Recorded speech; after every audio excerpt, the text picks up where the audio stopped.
Chapter 447. The governor of Ming province was named Lu Shoyan. As a scholar, he had reached the pinnacle of his life. He was the governor of a province and a high official of a border. In the Hutu Empire, where the military was noble and the civil was lowly, he was able to give up his position, marry 3 concubines, and take a sedan chair with 8 sedan chairs whenever he went out. Obviously, he was very rich. Everyone in the bureaucracy had to call him Lu Mingzhou when they talked about him. He used to be very satisfied with his current situation. After all, the support in the imperial court was limited. His official career would probably stop at the governor of Ming province. However, this was already something that most civil officials in the empire could not hope to achieve. However, there was nothing bad about this. After all, he was the parent official of the state and was in charge of all the county affairs. There were only 9 civil officials in the world who held such power. The beauty of power was that it would always bring with it all kinds of intoxicating gifts that you could not refuse and would make you sink into it. The more beautiful thing was that as an official, there were some things that one did not need to take risks to get. There were plenty of smart people in the world who knew what to do.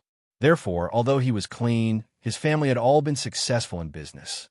Therefore, although he lived in a humble house, his family had thousands of acres of fertile land and richly ornamented buildings.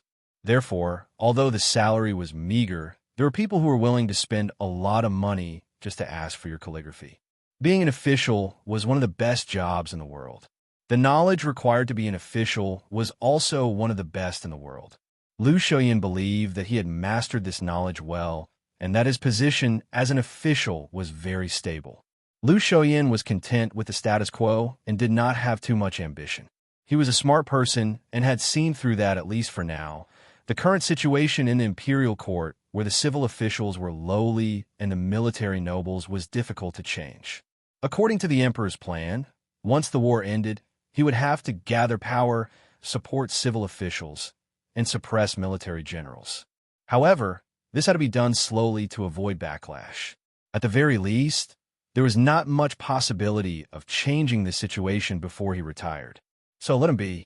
Although he was the provincial governor and had to be suppressed by the provincial military commander, there was no difference between the governor of Mingzhou and the general of Mingzhou to the landowning households, commoners, and merchants.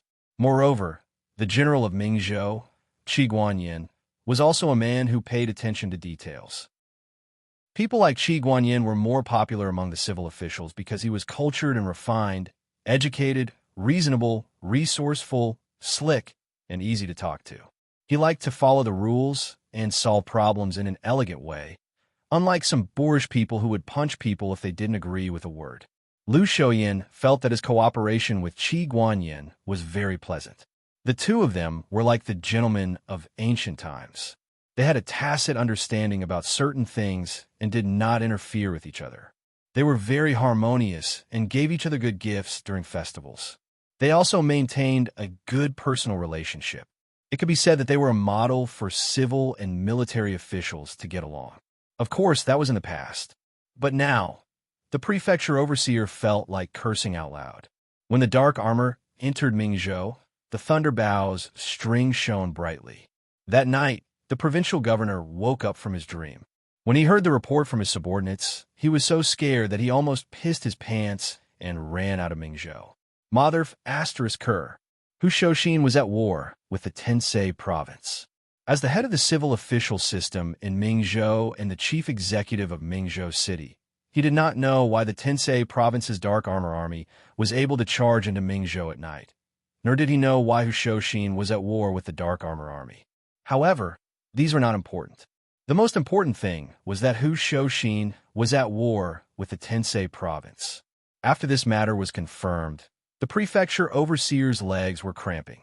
Overnight, he became the most humiliating of the 9 prefecture overseers in the world. Mother Ker. Why did it have to be me? Hu Shoshin represented the northern faction, which was the most powerful, the most popular, and the most cohesive faction in the Tianyuan faction of the empire. Needless to say, the Heavenly Policy Palace's master was the most popular candidate for the crown prince.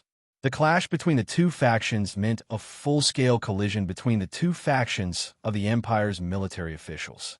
It might even turn into a King fear struggle for the crown prince. When the time came, the center of the whirlpool would undoubtedly be Ming province. Lu Longtu had been peacefully meditating in Mingzhou's capital when he suddenly encountered such a situation. Other than cursing in his heart, there was nothing else he could say. The former general of the imperial court had mobilized the imperial army and caused a huge commotion. As a civil official who was deeply trusted by the emperor, it was reasonable for Lord Lu to immediately summon Hu Shouxin. After inquiring after the retired veteran who had made great contributions to the country and mankind, Lord Lu should amiably ask him something like, "General Hu, did you shoot something that night?" But he did not dare to do so. Getting involved in the conflict between the northern faction and the Tensei province was the most irrational thing to do.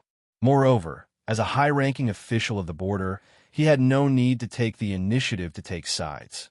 If he wanted to find Hu Shouxin, it would be tantamount to making things clear. Then, Hu Shouxin would definitely ask, "Lord, to put it simply, the Tensei province attacked me. I'm going to gather my brothers and attack them back. Which side are you on?" This choice was even worse than not letting him go to the concert, because if he chose to help Hu Shouxin, it would mean that he would inexplicably have to confront the Tensei province head-on. If he chose to help the Tensei province or not to help either side, Hu Shouxin might immediately change his attitude and shoot him in the face. On the other hand, the imperial court was so quiet that it scared him. A few days had passed. No matter how slow the rumor was, it would have spread to the capital. He gritted his teeth and handed over a rather euphemistic memorial. However, the imperial court, which had always acted swiftly and decisively, showed a jaw-dropping inefficiency in this matter. It seemed that everyone had turned a blind eye to this matter. A hero of the Tianyuan Empire had fought with the Black Armored Army and killed many people. The soldiers of the imperial court were injured and the elites of the world were destroyed. Even the death and disappearance of two imperial envoys did not seem to attract the slightest bit of attention from the emperor and the officials of the imperial court. Then, Lu Shouyin panicked even more. He faintly realized that for no reason, he seemed to have been inexplicably involved in something even more terrible than the war between the northern faction and the Tensei province. The imperial court did not reply. What could he do? He was also in despair. In this helpless situation, the highest military official of Mingzhou became the last life-saving straw. The great General Qi Guanyin, who was in charge of the military affairs of Mingzhou, was highly skilled in martial arts and was skilled in the art of war. There were countless elite soldiers and generals under his command. His reputation was extremely high. He was obviously the best candidate to take over the task. Therefore, His Excellency sent out invitations like snowflakes. The messengers of the provincial governor's office left Mingzhou one after another. They carried His Excellency's earnest instructions and went to Hongsheng to find General Qi Guanyin, asking him to lead the troops and take charge of the overall situation. However, General Qi was not an idiot. He had personally sent Hu Shouxin to the plain. How could he obediently take over the task? His Excellency, who had been eagerly waiting for an entire day, finally received a dejected messenger. The general's office said that General Qi had taken his elite soldiers to the north for training a few days ago. For the time being, they could not contact him. Lord Lu thought that Qi Guanyin wanted to stay out of the matter and observe the situation. He could not help but stomp his feet and curse. However, after cursing, he could only write a letter to persuade General Qi. He hoped that General Qi would understand that the two of them were bound together for good or ill and would quickly come back to help. Just as he was waiting for the stars and the moon, someone suddenly reported that people from the general's office had arrived. At this time, Lord Lu was at his wits' end in the study. When he heard the servant's report, he jumped 3 feet high in joy and shouted, "Where are they? Quickly invite them over." No, I'll go see them myself." The people who had come were naturally Qian, Chunlai, and the others. After parting with Li Huan, they took another route and rushed to Mingzhou. They wanted to borrow the power of the provincial government there to detain the Zhang family. The place where the incident happened was not too far away from Mingzhou. Without wasting their horses, they could arrive very quickly. However, although they said that they were not afraid, they were actually very afraid of Sun Lang. They were afraid of being intercepted, so they took a big detour and disguised themselves. After spending a lot of effort, they finally entered the city when the sky was dark. After a short discussion, they went straight to the provincial governor's office. Previously, their palms were still sweating. After all, His Excellency was the prefecture overseer of a province, a high-ranking official on the same level as the general. They did not know if he would listen to them. However, when they arrived at the door and reported their identities, they were immediately let in. Moreover, they were directly invited into the living room and received by the steward of the provincial governor's office. They were served with good tea and snacks and asked about their well-being. There were also beautiful maids waiting on them. They were simply distinguished guests. Apart from feeling flattered, the Chiu 8 could not help but feel a sense of pride. After all, the personal guards of the general could do whatever they wanted in the provincial governor's office. Soon after, they were pleasantly surprised. They saw the provincial governor hurrying into the living room with a smile on his face as he said, "Excuse me for not welcoming you." As the prefecture overseer, he held Qian Chunlai's hand and called a brother. This great honor and courtesy made Qian Chunlai feel like he was flying in the sky. After all, it was true that the general could look down on the prefecture overseer, but it did not mean that a mere soldier could do the same. No matter how lowly the civil and military officials were in the empire, the prefecture overseer was still the highest official of a province. However, the prefecture overseer was holding Qian Chunlai's hand and calling him brother. What did this mean? Qian Chunlai's blood was boiling. Then, he saw the provincial governor concealing his excitement and pretending to be calm as he asked, "General Qi, how far are you from Mingzhou? How many troops did you bring with you?" Qian Chunlai blinked. He was stunned. What? Lu Zhou's heart skipped a beat when he saw Qian Chunlai's stunned expression. The prefecture overseer immediately had a bad feeling about this. What are you doing here? Qian Chunlai seemed to have realized the problem. However, this ruffian soldier was a straightforward person. He had already done such a bold thing, and there was no harm in doing it again. He did not even blink, as he said loudly, "The Grand General requests the prefecture overseer to mobilize the troops and surround the Zhang mansion to capture the family members of the thief." Meanwhile, in Flood City on the mountain to the north of Mingzhou, this was the second most important city in Mingzhou. It was connected to the north and south of Mingzhou City. They were like two nails in the empire's northern border. Even if the Sky Demon's attacks were fierce and the war was on the verge of collapse, as long as these two cities were not lost, Mingzhou would be firmly nailed in the empire's territory. There would not be any turmoil. This place was close to the bitterly cold lands in the north. The commerce here was not developed, and the people were not rich. In a poor place, people usually did not care about their lives. For something that ordinary people thought was insignificant, they would fight with their fists and feet, and even spill blood within 5 steps. The bitter cold represented tenacity and also ferocity, just like wild beasts. This kind of place was the most troublesome for civil officials. If they were transferred here to be an official, they must have offended their superiors or had bad relationships with others. However, the generals loved this kind of place because tenacity, ferocity, and poverty were synonyms for high-quality soldiers. Just like iron ore with high iron content, if carefully smelted and polished, it would become an invincible and peerless godly weapon. That was why Qi Guanyan's general's mansion was built here. At this moment, the sky was already dark. The pedestrian shrunk his neck and faced the cold wind that never changed in the 4 seasons in the north. He cursed in a low voice, rubbed his hands, and hurried home. At least there was a warm Kong bed and a cook waiting for him to return home. Perhaps his home was not big, or perhaps his house was not beautiful, or perhaps his life was not rich. However, for ordinary people in this era, this kind of ordinary life was already the best life. The pedestrian blew a breath of hot air into his hands and subconsciously looked up. His eyes were filled with envy and awe. Huqing was a mountain city. It was built along the mountain. At the highest place lived the most powerful people.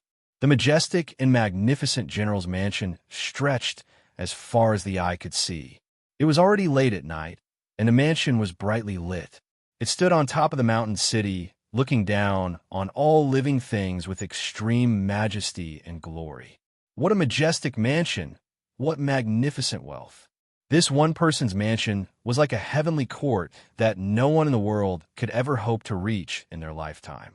To the people of Huqing, this general's mansion was like a heavenly palace. It was like a small kingdom with thousands of people. Everyone had their own roles, their own joys and sorrows, the management of personnel, the management of business, the delivery of gifts, and the various expenses. There was one person who took care of everything in an orderly manner.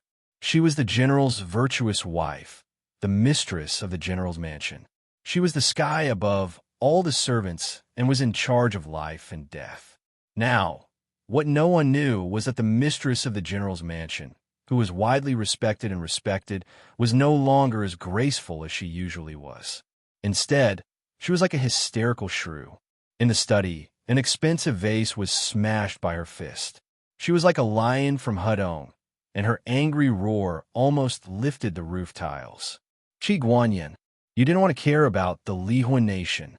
You didn't want to care about Hu Shouxin. Now that your brother-in-law is in trouble, you don't care either. How long do you want to be a coward? The general of Mingzhou put down the military book in his hand. He had a short beard, starry eyes, and sword-like eyebrows. At the age of 30, he was already a famous general in the world and was in high spirits. However, there was tiredness between his brows. He said softly, "Madam, I want to resign and return home." Chapter 448. The Grand General requests Sir to quickly dispatch troops to surround the Zhang estate and capture the family members of the thieves. Qian Chunlai cupped his hands and bowed. His voice was powerful, but his heart was thumping wildly. Passing false military orders was a big taboo in the army. With the Grand General's strict management of the army, even if he was a personal guard of the Grand General's estate, he would still be beheaded mercilessly. But he couldn't care less. Lu Shouyin was stunned at first. Then his expression changed to one of shock. He lowered his voice. "Attack the Zhang estate first? What do you mean by attack first? What do you mean by attack later?"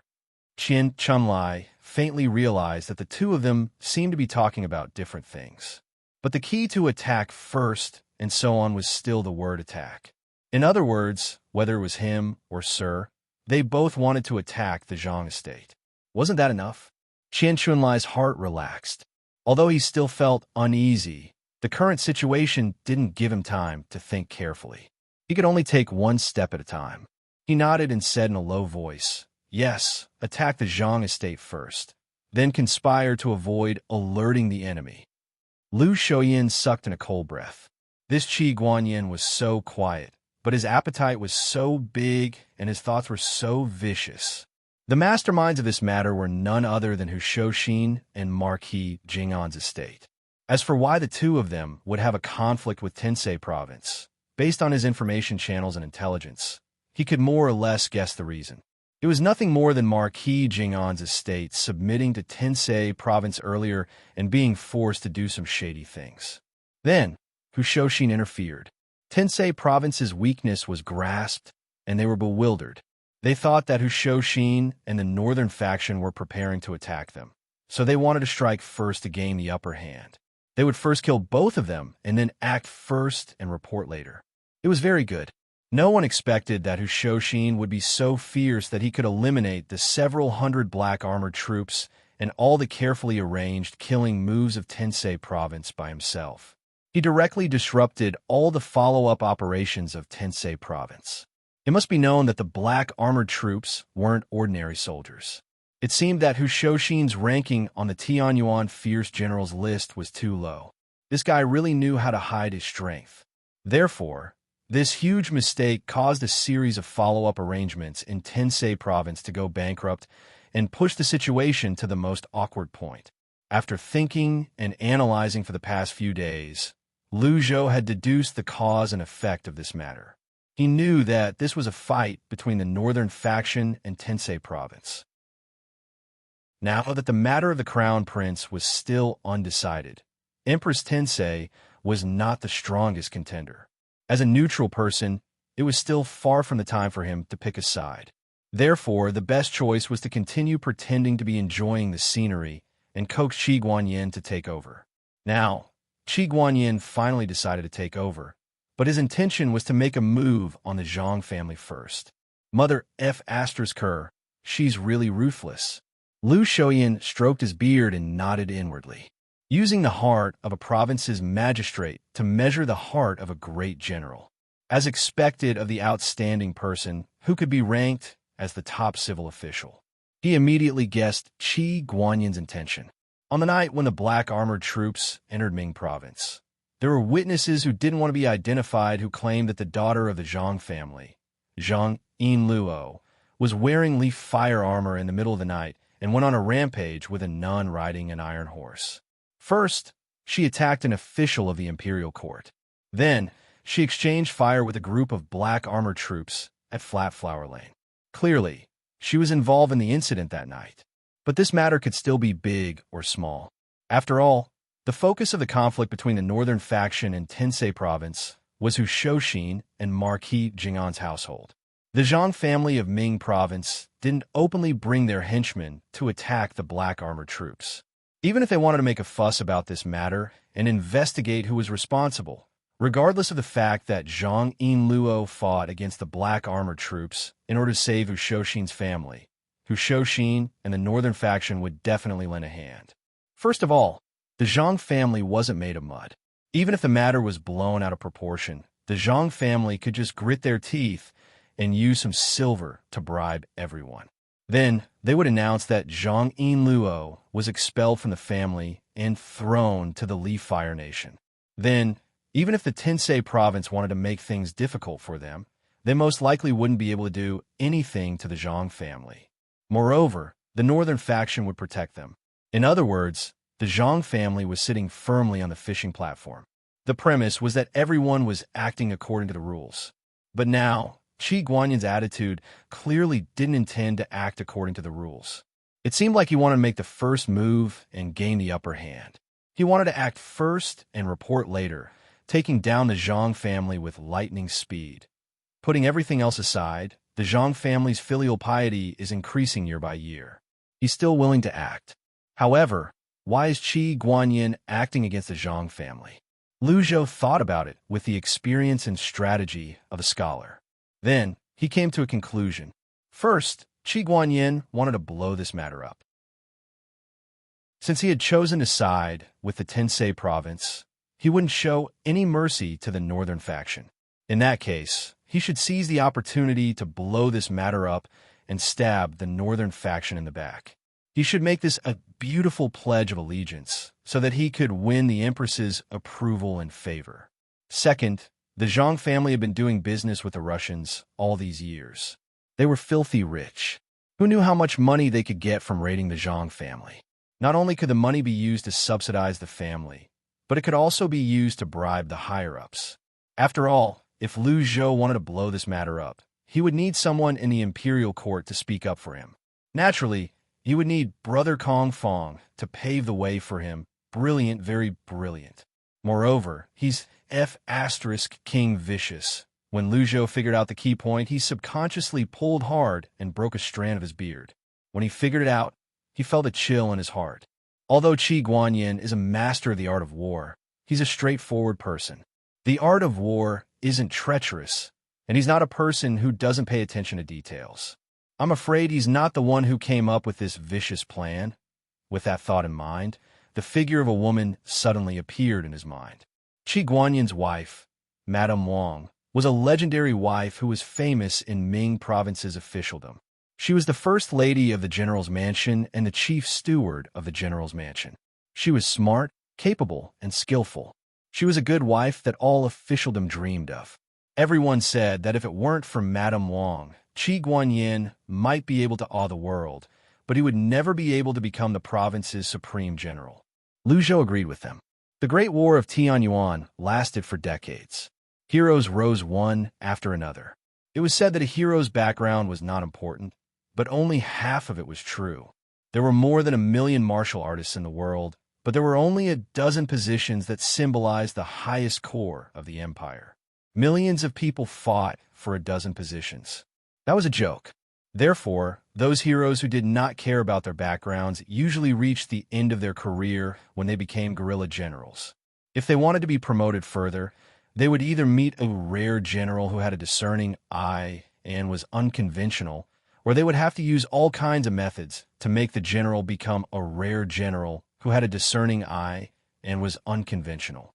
This required extraordinary means, keen eyes, a smooth and slick heart, and an endless supply of money. Moreover, the higher one's rank was, the higher the requirements for these qualities. Qi Guanyan's ability to fight was sufficient, but the qualities and tolerance of an official were not enough to support him to become the province's supreme general. Fortunately, his wife had these qualities. It could be said that Lu Mingzhou had seen with his own eyes how Qi Guanyan had opened up the situation and gained a firm foothold after he was transferred to Ming Province. He treated people with generosity. He was a smooth and slick person, and he maintained a good relationship with civil and military officials as well as the aristocratic families. His every move had the shadow of the Wang family behind it. It was said that the general did not care about any of the affairs of the general's estate. From the small matters of recruitment of servants to the large matters of money and grain, the purchase of gifts and the delivery of gifts, it was all handled by the Wang family. Now that the properties of the general's estate were growing larger and larger, there were more and more land deeds and shops under their name. Their relationship with all levels of officials in the province was becoming more and more harmonious, and their reputation was becoming better and better. All of this was inseparable from Madame Wang's ability to manage and make money. As the governor of Ming Province, Lu Shoyan had heard a little about all of this. After all, at his level, he was very well informed. Now it seemed that the Wang family's influence on Qi Guanyan was far more than that.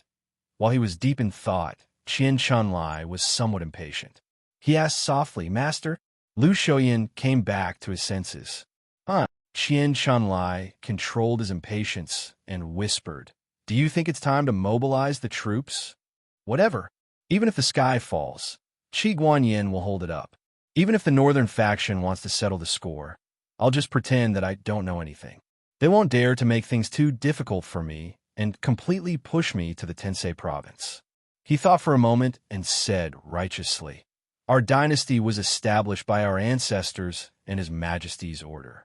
The governor of the province is in charge of the people, and the general is in charge of the army. Now that this matter involves the military in the country, it's natural for the general to make a decision on the spot. I'll certainly cooperate. I'll send out an invitation to the warden's office and the 6th Fan School to assemble." Qian Chunlai was overjoyed. He did not expect the governor to be so easy to appease. The general's title was indeed useful. Before he could feel happy, he suddenly saw the governor stretch out his hand. Qian Chunlai was stunned. "What?" Lu Shuyan said matter-of-factly, "The general's order to mobilize the troops." Qian Chunlai's mind buzzed, and he was immediately dumbfounded. It turned out that even if a soldier was quick-witted, there was a limit to his resourcefulness. He finally realized the source of his uneasiness. At first, he did not want to falsify the general's order. He thought that as long as he told the whole story, the governor would immediately cooperate with him, given the governor's temperament and the political structure of the dynasty. However, he did not expect that something big seemed to have happened in Ming Province, and that the governor was eagerly waiting for the general's arrival.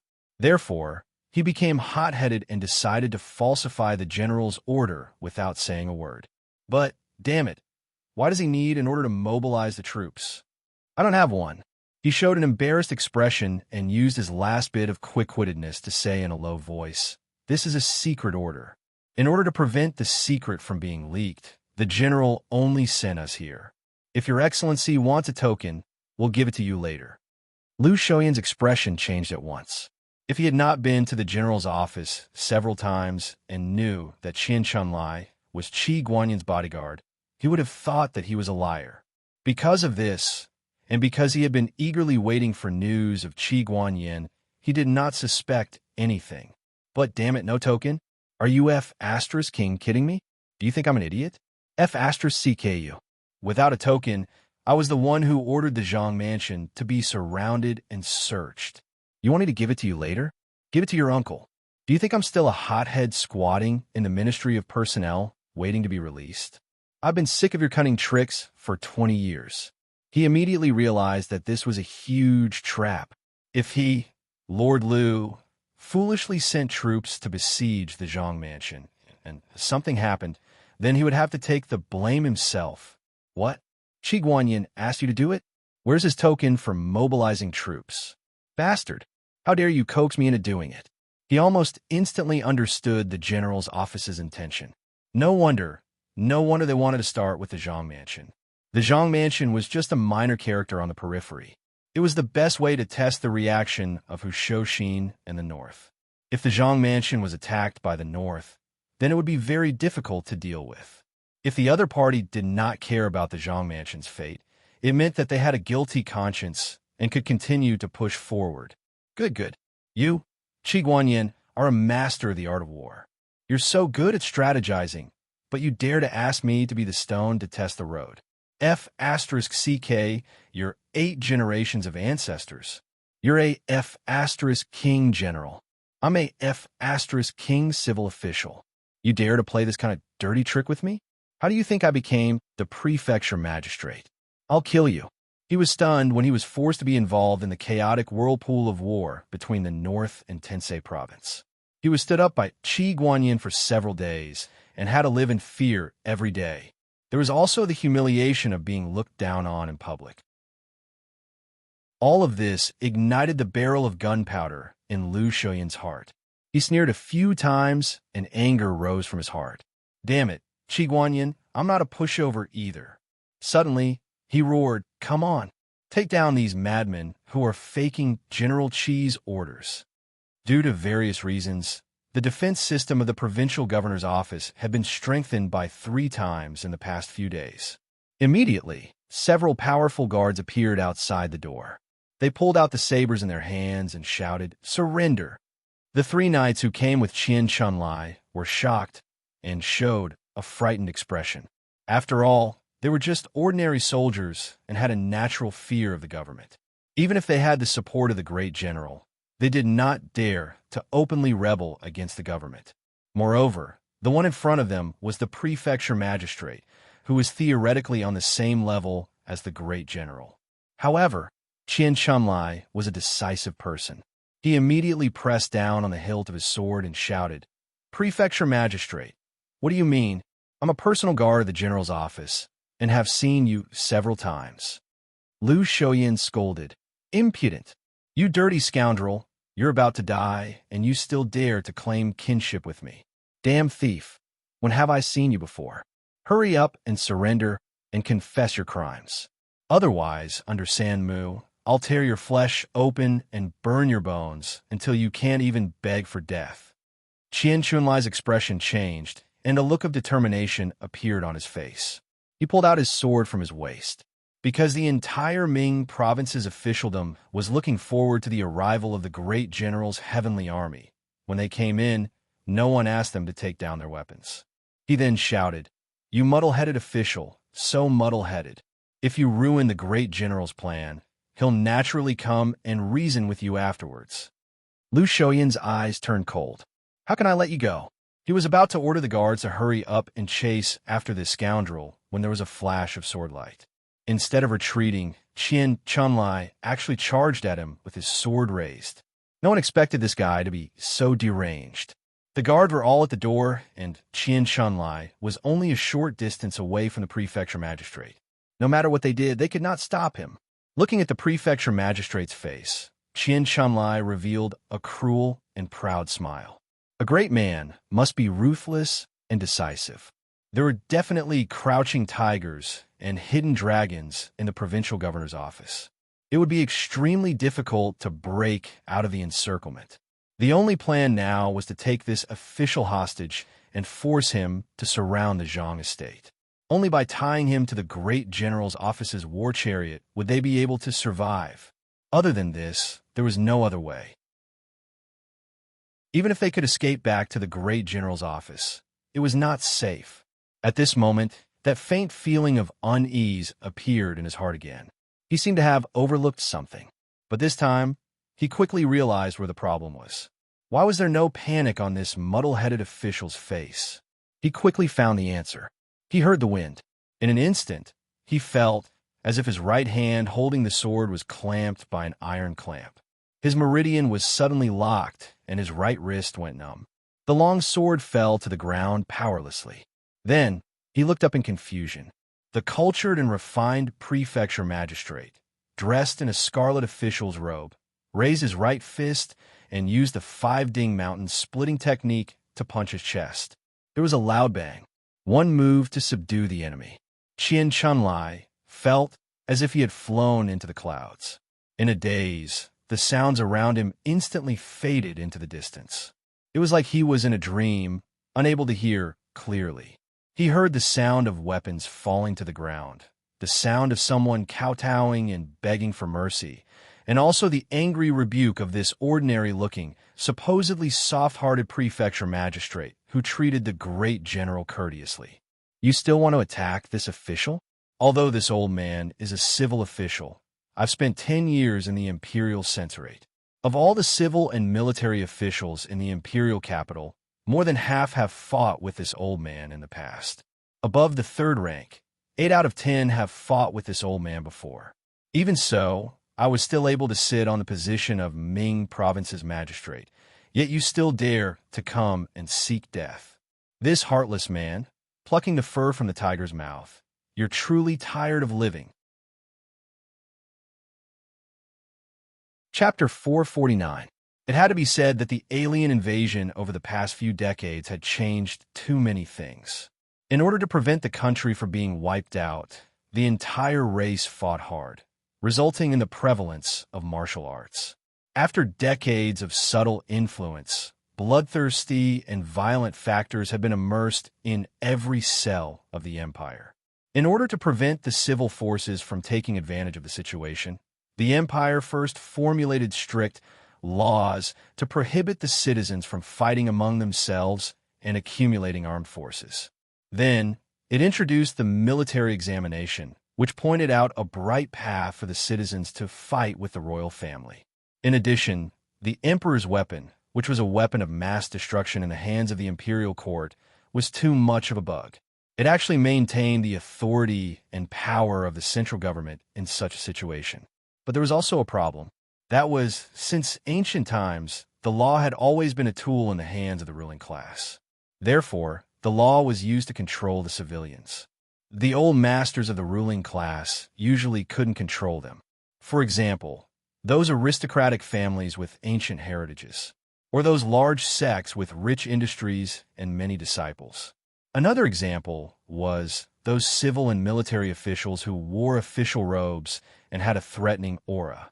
The first two would occasionally beat them up to let them know who was the boss. However, if the third party started a fight, the emperor wouldn't care at all. Instead, he would be happy to see it happen. Go ahead and fight. It'll be good if their brains spill out. One dead person is one less person. Beat them to death. Beat them until they have a blood feud. You have to be hostile to each other, or you have to fight to the death. The more you fight, the better Jean will sleep. After all, it was difficult to be the emperor. The invasion of the sky demon forced the emperors of the past to give more power to the military officials. As a result, the civil officials couldn't compete with it at all.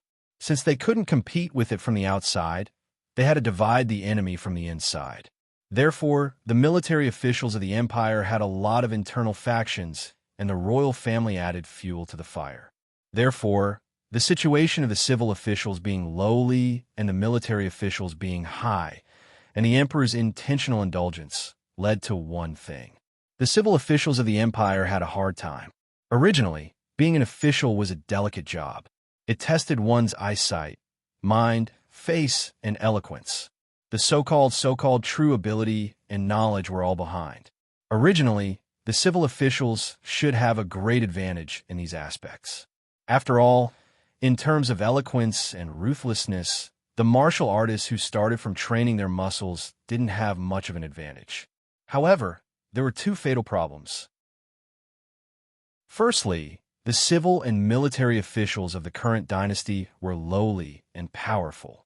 After all, the Sky Demon had come with a menacing aura and wanted to judge a hero based on his or her military exploits. This caused the military officials to become arrogant and willful. They dominated the general trend of the era and naturally suppressed the civil officials. Secondly, these vulgar martial artists were too good at fighting, especially among martial artists. There was no lack of people who kept their promises. If they said they wouldn't beat you to death, then they definitely wouldn't beat you to death. These heroes were all highly skilled in martial arts. They had practiced to the point where they could control their attacks as they pleased. What they paid attention to was the meticulous detail. They would obviously beat you to the bone, but afterwards, not a single flesh wound would be seen. Therefore, even though there was no lack of scholarly and swordsmanship families among the civil officials, they were still scholars who had studied hard since they were young. They could not compare to those murderous people who had been brandishing swords and spears since they were young. They were often beaten to a pulp. In this kind of grim situation, in this post-apocalyptic world where etiquette and music had collapsed, in this desperate situation where the scholars had no dignity at all, the people from the Imperial Censorate stood out from the group of weaklings. The Imperial Censorates of the Imperial Censorate were Imperial censors. They were responsible for supervising the officials and had the right to impeach those who violated the law. They were known for their viciousness and poisonous mouths. Once they opened their mouths, they would bite into the bone. In this kind of grim situation of the Empire's officialdom, this kind of profession meant that there was a high degree of ridicule and a high degree of risk. However, looking at it from another perspective, to be able to make a name for oneself in a place like the Imperial Censorate, who would be easy to deal with. Therefore, the Imperial Censorate naturally became the most powerful department among the civil officials. One of them. There's also a department that was extremely powerful in fighting, called the Ministry of Revenue. These imperial censors, together with the tax officials of the Ministry of Revenue, were known as the Empire's two pillars of the civil official system. They were the last hope of the scholars. Every single one of them had a fiery temperament, incompatible with the martial artists like water and fire. Moreover, their fighting strength was extremely high, and they were one of the few who could fight the martial artists to a standstill. In the past, there was a joke that circulated through the court. If you managed to get the position of an imperial censor in the Imperial Censorate, then congratulations, your cultivation in martial arts and combat experience would already be comparable to the imperial family's martial arts academy's chancellor. In terms of the research of the Empire's military's martial arts system, perhaps even the old monk of Sanskrit Temple's sutra depository wouldn't know as much as you. Even though this Lord Lu didn't manage to get to the level of an imperial censor, to be able to get to the level of a province's border official, he was also a classic example of someone who had experienced hundreds of battles. Even if he didn't become a peerless expert whose name could shake a region, taking down a few elite soldiers from the great general's manor was a piece of cake. In reality, he only took down one of them. The other 3 soldiers from the great general's manor already had ulterior motives. When they saw the province overseer's might, they were immediately intimidated by his domineering aura, all of them dropping their weapons. Then, they were mercilessly pressed to the ground by the guards who snapped back to reality. Lord Lu showed off a bit of his skills in front of the provincial governor's manor's guards. Facing the shocked and admiring gazes of his lackeys, his desire to show off and slap their faces was satisfied a bit. He coldly snorted, but still wasn't satisfied. He gave each of them a kick, sending them all sprawling on the ground, cursing a group of brazen scoundrels. Qian Chunlai was knocked to the ground with a single punch, but he was still grunting. When he heard what was said, he still refused to admit his mistake. Great General won't let this matter rest. Meanwhile, Lu Shuyan's face instead revealed a furious expression. This Qi Guanyin is treating me like a monkey. Such a huge matter happened in Ming province. Yet he pretends to be deaf and mute all day, making all sorts of excuses. Now, he even sent you all to coax me into doing something. He won't let this matter rest. Hey, do you think I made of clay? He paced back and forth a few times, his face becoming gloomier and gloomier. After all these years as the provincial governor, he was used to an elegant official life. Unknowingly, he had fallen into the bureaucratic habits of a flowery palanquin. His entire person had become weak, and he was no longer as violent as he used to be when he punched the military secretary and kicked the minister-counselor of the Ministry of Personnel. Yes, when the imperial censors went crazy, they would even beat up the civil officials. Fortunately, today, he finally recalled the sense of accomplishment he felt when he won the best of the competition in Fontian Palace. Damn it, Qi Guanyin, I've beaten up more officials than you've seen. He gloomily said, don't think that he'll be fine after he defected to Tensei province. Today, Lord Liu was just thinking about how to use these four scoundrels to ruthlessly cut down Qi Guanyin when he suddenly heard a loud cry. Lord, spare me, Lord. I'll confess everything. He turned around and saw that it was one of Qian Chuanlai's companions. His psychological quality wasn't good enough, and he finally couldn't hold it in and loudly begged for mercy. After all, there weren't many people who were daring enough. Qian Chuanlai was shocked and shouted to stop. However, Lord Liu had cultivated in the censorate before, and he often worked with the Ministry of Justice and the Supreme Court to handle cases. After all, he came from the ancient system of public security, procuratoriates, and law enforcement. His professional skills and professionalism were quite strong. When he heard what Qian Chuanlai said, he kicked him right in the lower abdomen. Qian Chuanlai's eyes bulged, his body curled up like a shrimp, and he painfully opened his mouth. Then he waved his hand and said, gag his mouth. These few moves were as fast as lightning and neat as a falcon, reflecting the efficiency and professionalism of the ancient law enforcement agencies. Everyone was stunned. After finishing, Lord Liu turned around with a different face. He asked with a pleasant expression, what grievances do you have? What inside information do you have that you want to report to me? The soldier from the general's estate who spoke saw such a pleasant expression and was so moved that he almost peed. We weren't sent by the general. Lu Shoyan's expression changed. What? The soldier almost cried out. It wasn't me. This wasn't my idea. It was all that bastard's idea. He immediately spilled the beans and told Lu Shoyan everything that had happened. Lu Shoyan almost fumed when he heard the whole story. As a provincial overseer who used to be an imperial censor, he was actually intimidated by a mere soldier. It was the greatest humiliation of his career. Splashing death. Bastard army. Inexhaustible army ruffians. Inexhaustible Qiu Ba. In his fury, he went up and punched and kicked him. Qi Guanyin's brother-in-law misbehaved, and he asked me to clean up his mess. What a big face. He even dared to deceive me and spread false information. F*CK. Goddamn Qi Guanyin. He still doesn't F*King show his face. He doesn't show his face. This was a most infuriating thing. Mother Ker. I've been waiting for Qi Guanyin for so many days, and he didn't even let out a fart. Today, I finally heard a fart, and it was you guys who did it. The temperament that he had cultivated all these years as a prefecture overseer was broken.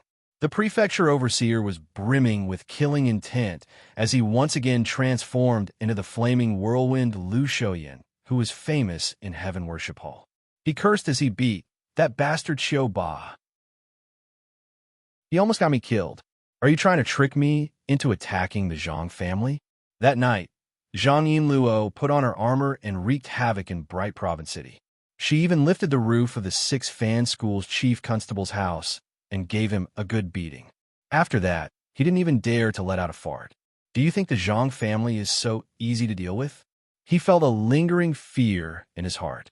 If he had lost his mind and forgotten his principles, it would have been F*King interesting if he had foolishly mobilized his troops to besiege the Zhang family.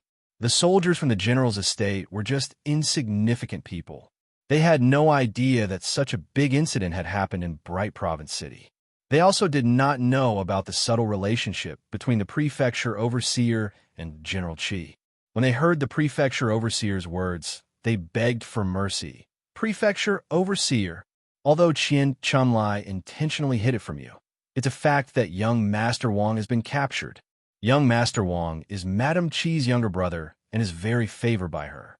If you help him, my lord, the great general will surely thank you.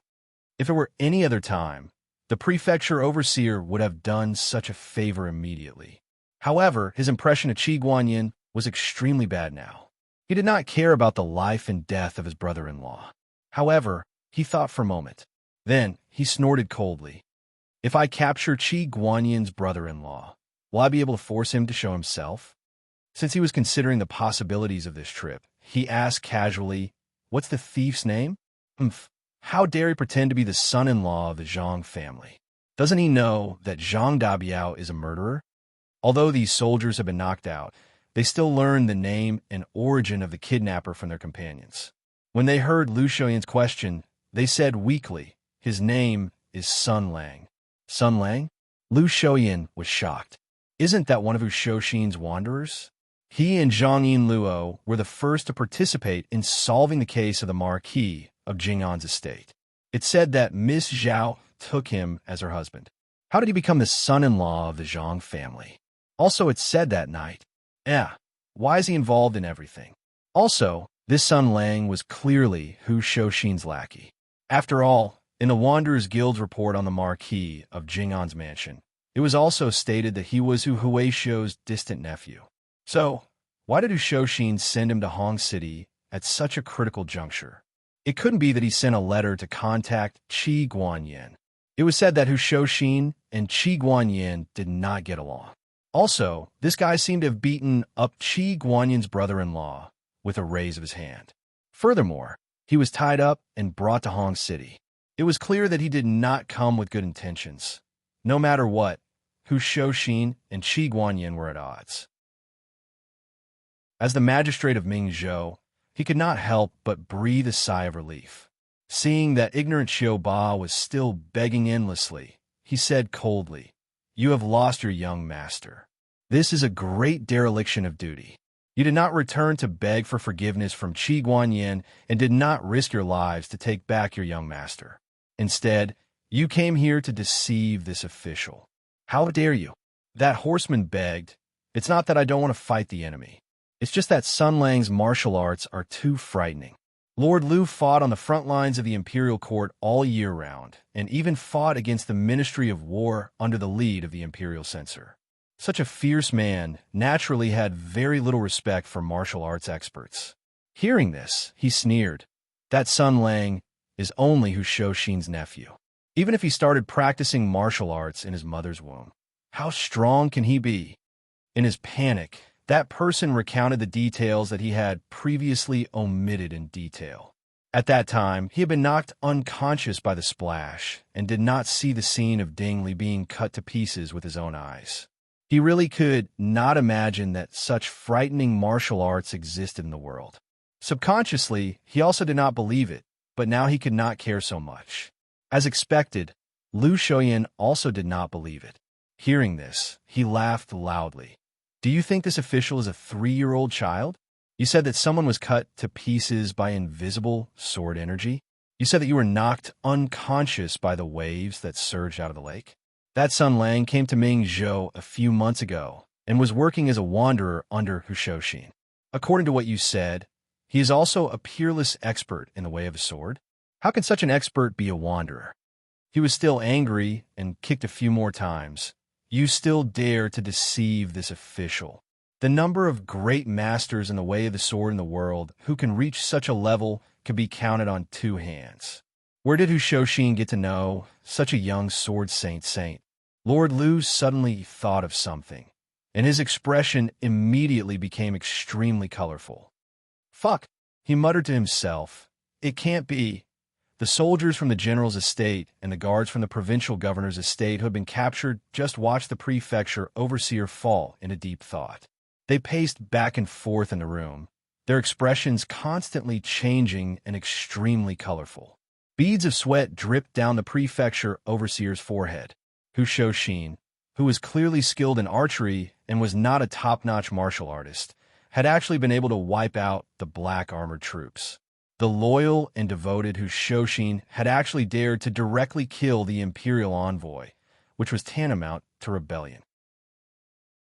Shoshin, who had once been a general and was well versed in the art of war, had actually dared to strut around Ming Zhou after doing such a big thing. The scheming and astute Zhang family of Ming Zhou had actually allowed Zhang Yinluo to help Shoshin that night. The imperial court was unprecedentedly inefficient and silent. Qi Guanyin, who was so good at acting like a grandson, he had suddenly betrayed Marquis Jing'an's estate in Tensei province. Chapter 450. Madam, I want to resign and go back to my hometown. In the study of the general's mansion, Qi Guanyin put down the military book in his hand and said softly to his wife. His words made the aggressive Wang sure stunned. She was stunned for a moment, as if she didn't understand what her husband was saying. But soon she understood, so the shock turned into fury. The housekeeper of the general's mansion took 2 steps forward and kicked. With a loud bang, the red sandalwood desk in front of Qi Guanyin was directly broken into 2 pieces. The heavy ivory board and the writing brush, ink, paper, and inkstone on the table flew in all directions and hit the side window with a loud bang. Wang Shi's voice became sharp as she said sternly, "What did you say?" If this scene had happened in the homes of the other generals, perhaps those military officials of the border regions would have already lost their patience and raised their fists in jealousy. Not to mention the generals. Even the common people would not be able to tolerate this. However, Qi Guanyin just sighed softly. No matter what, he would never hurt her, never. He just quietly looked at his wife in front of him, and there was a flash of pleading in his eyes. He whispered, "Madam, the officialdom is dangerous. I really can't do it. Let's go back to our hometown." Qi Guanyin. Wang Shi frowned and stared at her husband. Her eyes were as sharp as a knife, as if she wanted to cut off 2 pieces of flesh from his body. She said fiercely, "Can't do it? Why didn't you do it when you ran into a wall? Why didn't you do it when you were ostracized by your colleagues and superiors? The officialdom is dangerous? Of course it's dangerous. Do you know it for the first time? If you know it's dangerous, why did you come in?" Qi Guanyin smiled bitterly. "At what you?" Wang Shi pointed at his nose and scolded, "Pretentious bitch. What? You want to build a monument after selling enough? How can there be such a good thing in the world?" Qi Guanyin couldn't resist at all. He wasn't a person who was eloquent. Wang Shi became even more indignant and said angrily, "The officialdom is dangerous. Bah, men like you are just like those jealous men. When they are hungry, they would do anything for a bowl of rice. Once they are full, they will stop caring and talk about morality. Why? Are you regretting it now?" She sneered and said, "Then why didn't you regret currying favor with your boss? Why didn't you regret it when you cozied up to Empress and claimed to be Mu Yin's disciple? How did you become the great general of Mingzhou with your lofty and unyielding character? Qi Guanyin, don't be silly. At most, you are a capable minister who is good at taking advantage of others. You want to be an honest and upright official? Then continue to be a dog and please its master. Only then can it leave a good name for itself in the future." Qi Guanyin looked at his wife with a pained expression in his eyes. He closed his eyes and sighed. "Air, I wish that I could be like before, a general who only needs to lead the army and kill the enemy. I don't need to think about anything else, even if I'm just a lieutenant." Wang Shi said numbly, "But you are the great general of Mingzhou, one of the top military ministers in the world. You control the military power of a province. Every move of yours can affect the situation of the court. Everyone in the court is watching you. In order to climb to this position, you disobeyed your father's teachings. You threw away your dignity and face. In order to climb to this position, I changed from an ignorant lady to a general's wife who even my mother is afraid of. In order to climb to this position, you put everything on the line in Tensei province." She looked at her own Zhang mansion. Her tone gradually calmed down, but it was even more chilling. She said slowly, "You want to succeed and retire? Do you think you can leave? Once you enter the officialdom, you have no choice. Tensei Province is not a charity. Empress did everything to help you become the great general of Mingzhou because you are of great use. The fight for the throne is always fierce and cruel. You know very well what a great general of Jinzhou can do. Do you think you can leave?" Qi Guanyin looked at his wife silently. Light flashed in his eyes. He wanted to say something, but stopped. In the end, he sighed softly. "This is why I want to resign.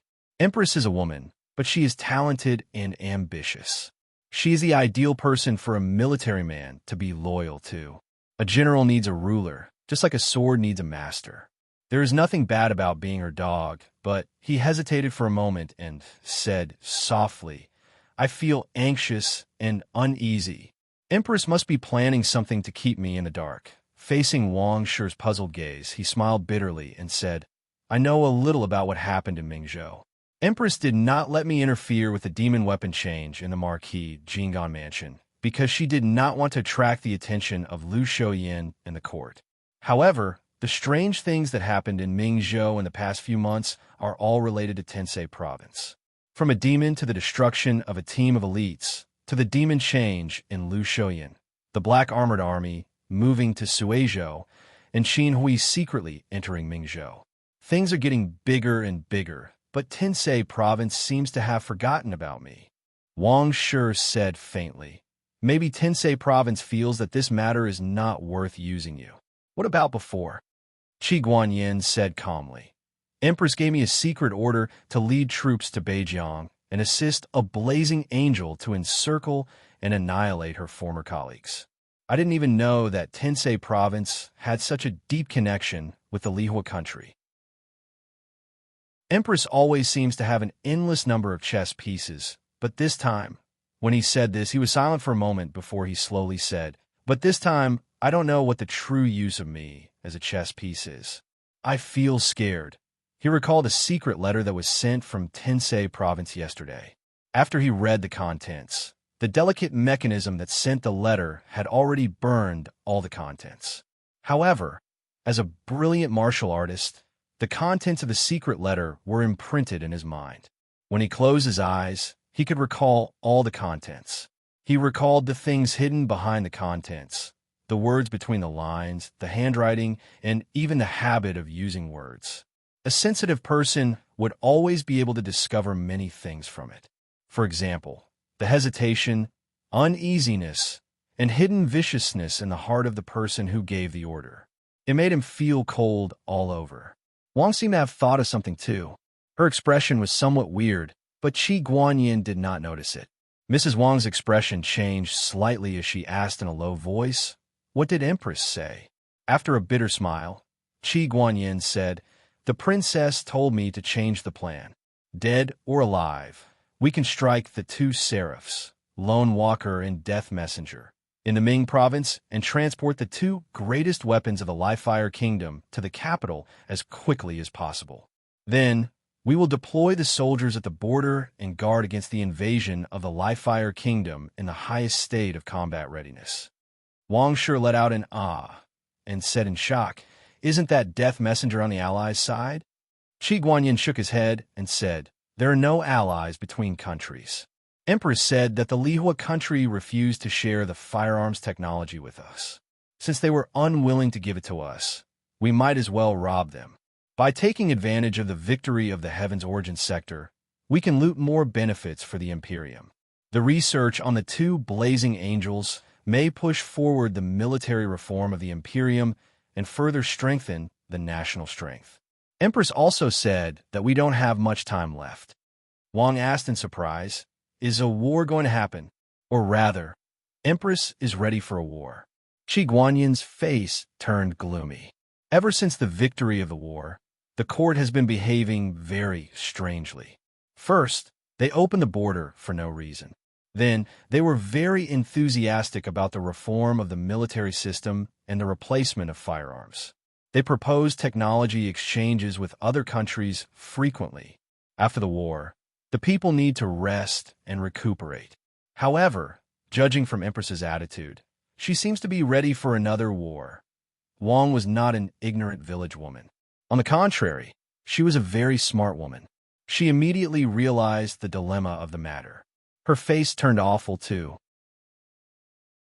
So, a war is coming. I'm not afraid of war. The best ending for a soldier is to die on the battlefield.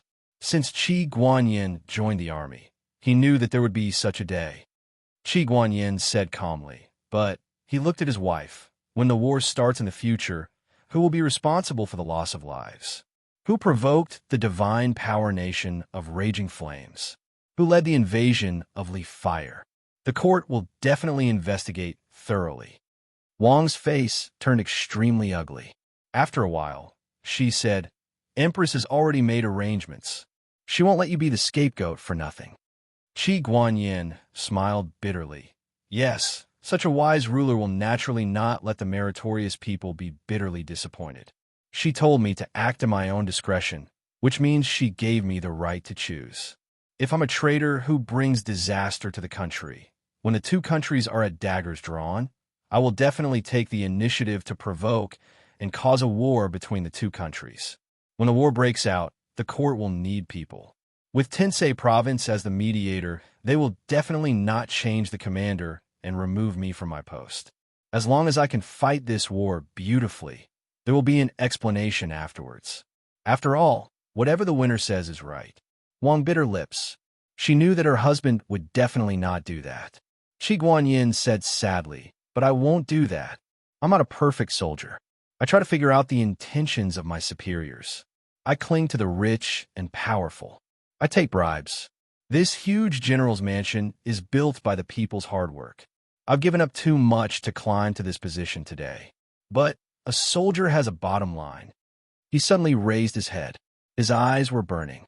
This man who had been yelled at by his wife and didn't look like a great general at all finally showed the heroic aura of a general. He said firmly, the duty of a soldier is to stop internal strife and defend against external aggression. Unless the king orders it, we will never initiate a war. Madame Wang lowered her eyes and sighed. Then you can only be removed from your post. Yes, if we don't fight, the court will definitely do something in the face of the fury of the Lihuan nation, although they won't hand over the blazing angel. Qi Guanyin sighed. Empress is a wise ruler. She will take care of you and me. Perhaps not long after, I will rise again and become an official again. If Empress ascends to the throne, I will even directly enter the martial arts hall to become a minister. But Qi Guanyin let out a long sigh. Now, everything was out of his control. The strange changes in Mingzhou City, the urgent letters from the governor, who Shoshin's public confrontation with Tensei Province, and Empress didn't give any instructions on this matter. Instead, she asked him to snatch the blazing angel from the Lihuan nation. He felt that Empress wasn't telling him the truth. He felt that Empress seemed to be planning something. He felt the fear of his fate not being controlled, but he didn't know what to do. Among them, there was one biggest mystery that made him uneasy.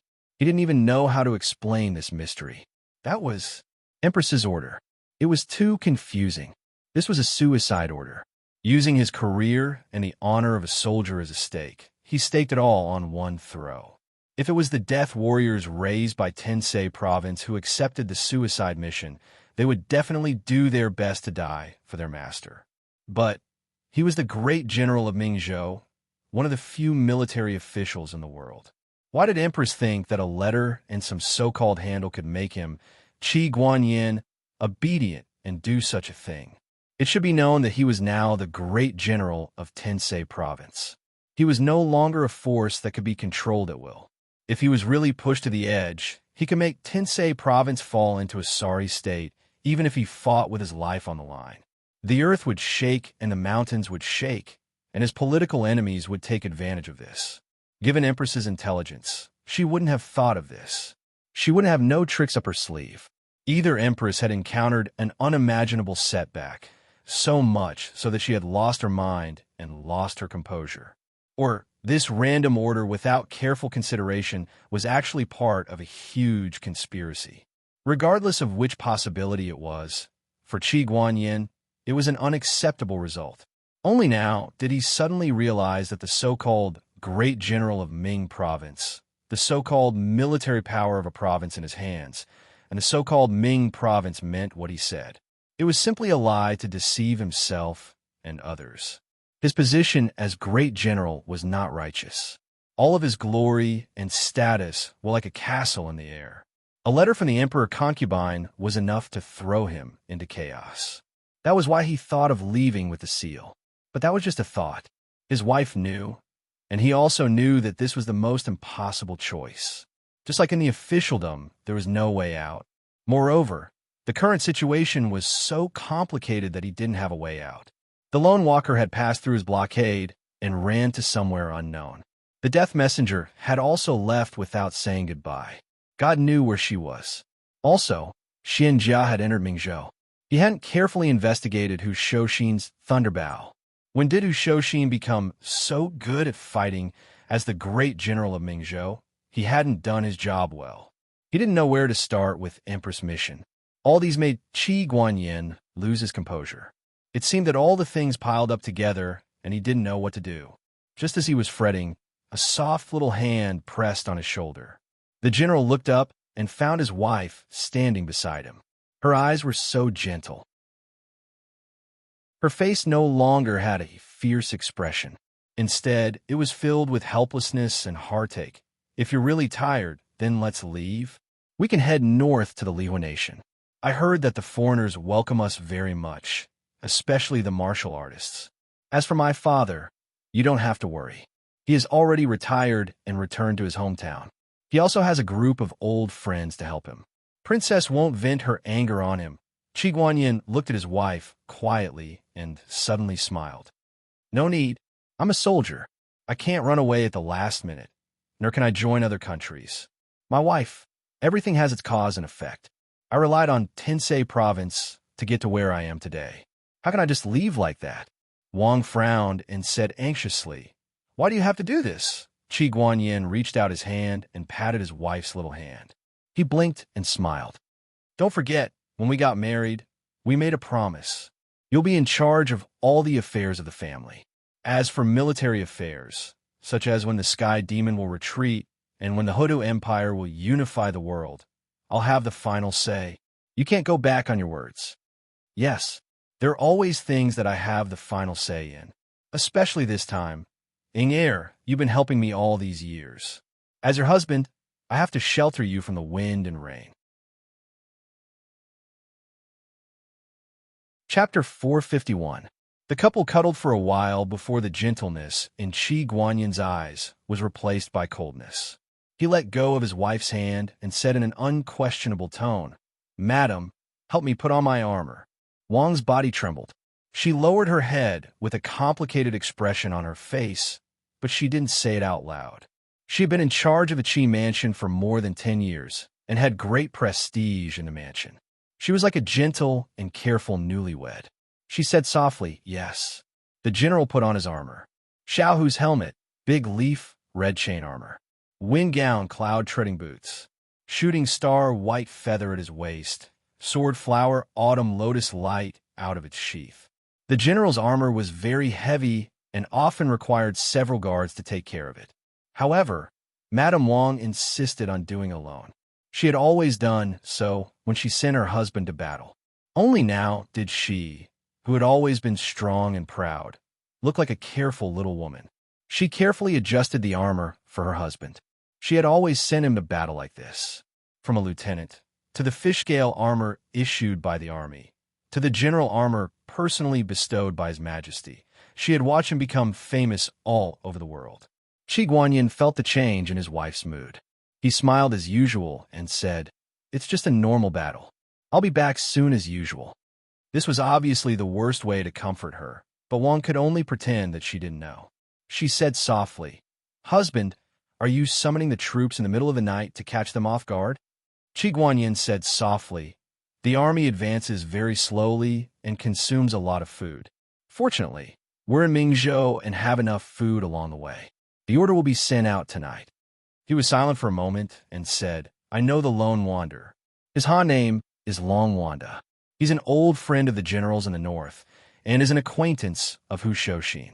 He doesn't dare to return to the Lihua kingdom and can only go south to find Hu Shouxin. So he's in Mingzhou. Wang paused for a moment and asked, "Husband, are you going to Mingzhou?" "Yes." Hu Shouxin's battle with the Black Armored Army might mean an all-out war between the north and Tensei province. However, the imperial court hasn't done anything and Empress hasn't done anything either. There must be something in Mingzhou that she's afraid of. Qi Guanyin said lightly, "I want to find this secret." Wang Shi was shocked. "You?" Qi Guanyin said in a low voice. "Empress helped me get the position of Great General of Mingzhou. I can return it to Empress, and I can even return it with interest, but I can't entrust your safety to her conscience." "Husband," Qi Guanyin did not turn around.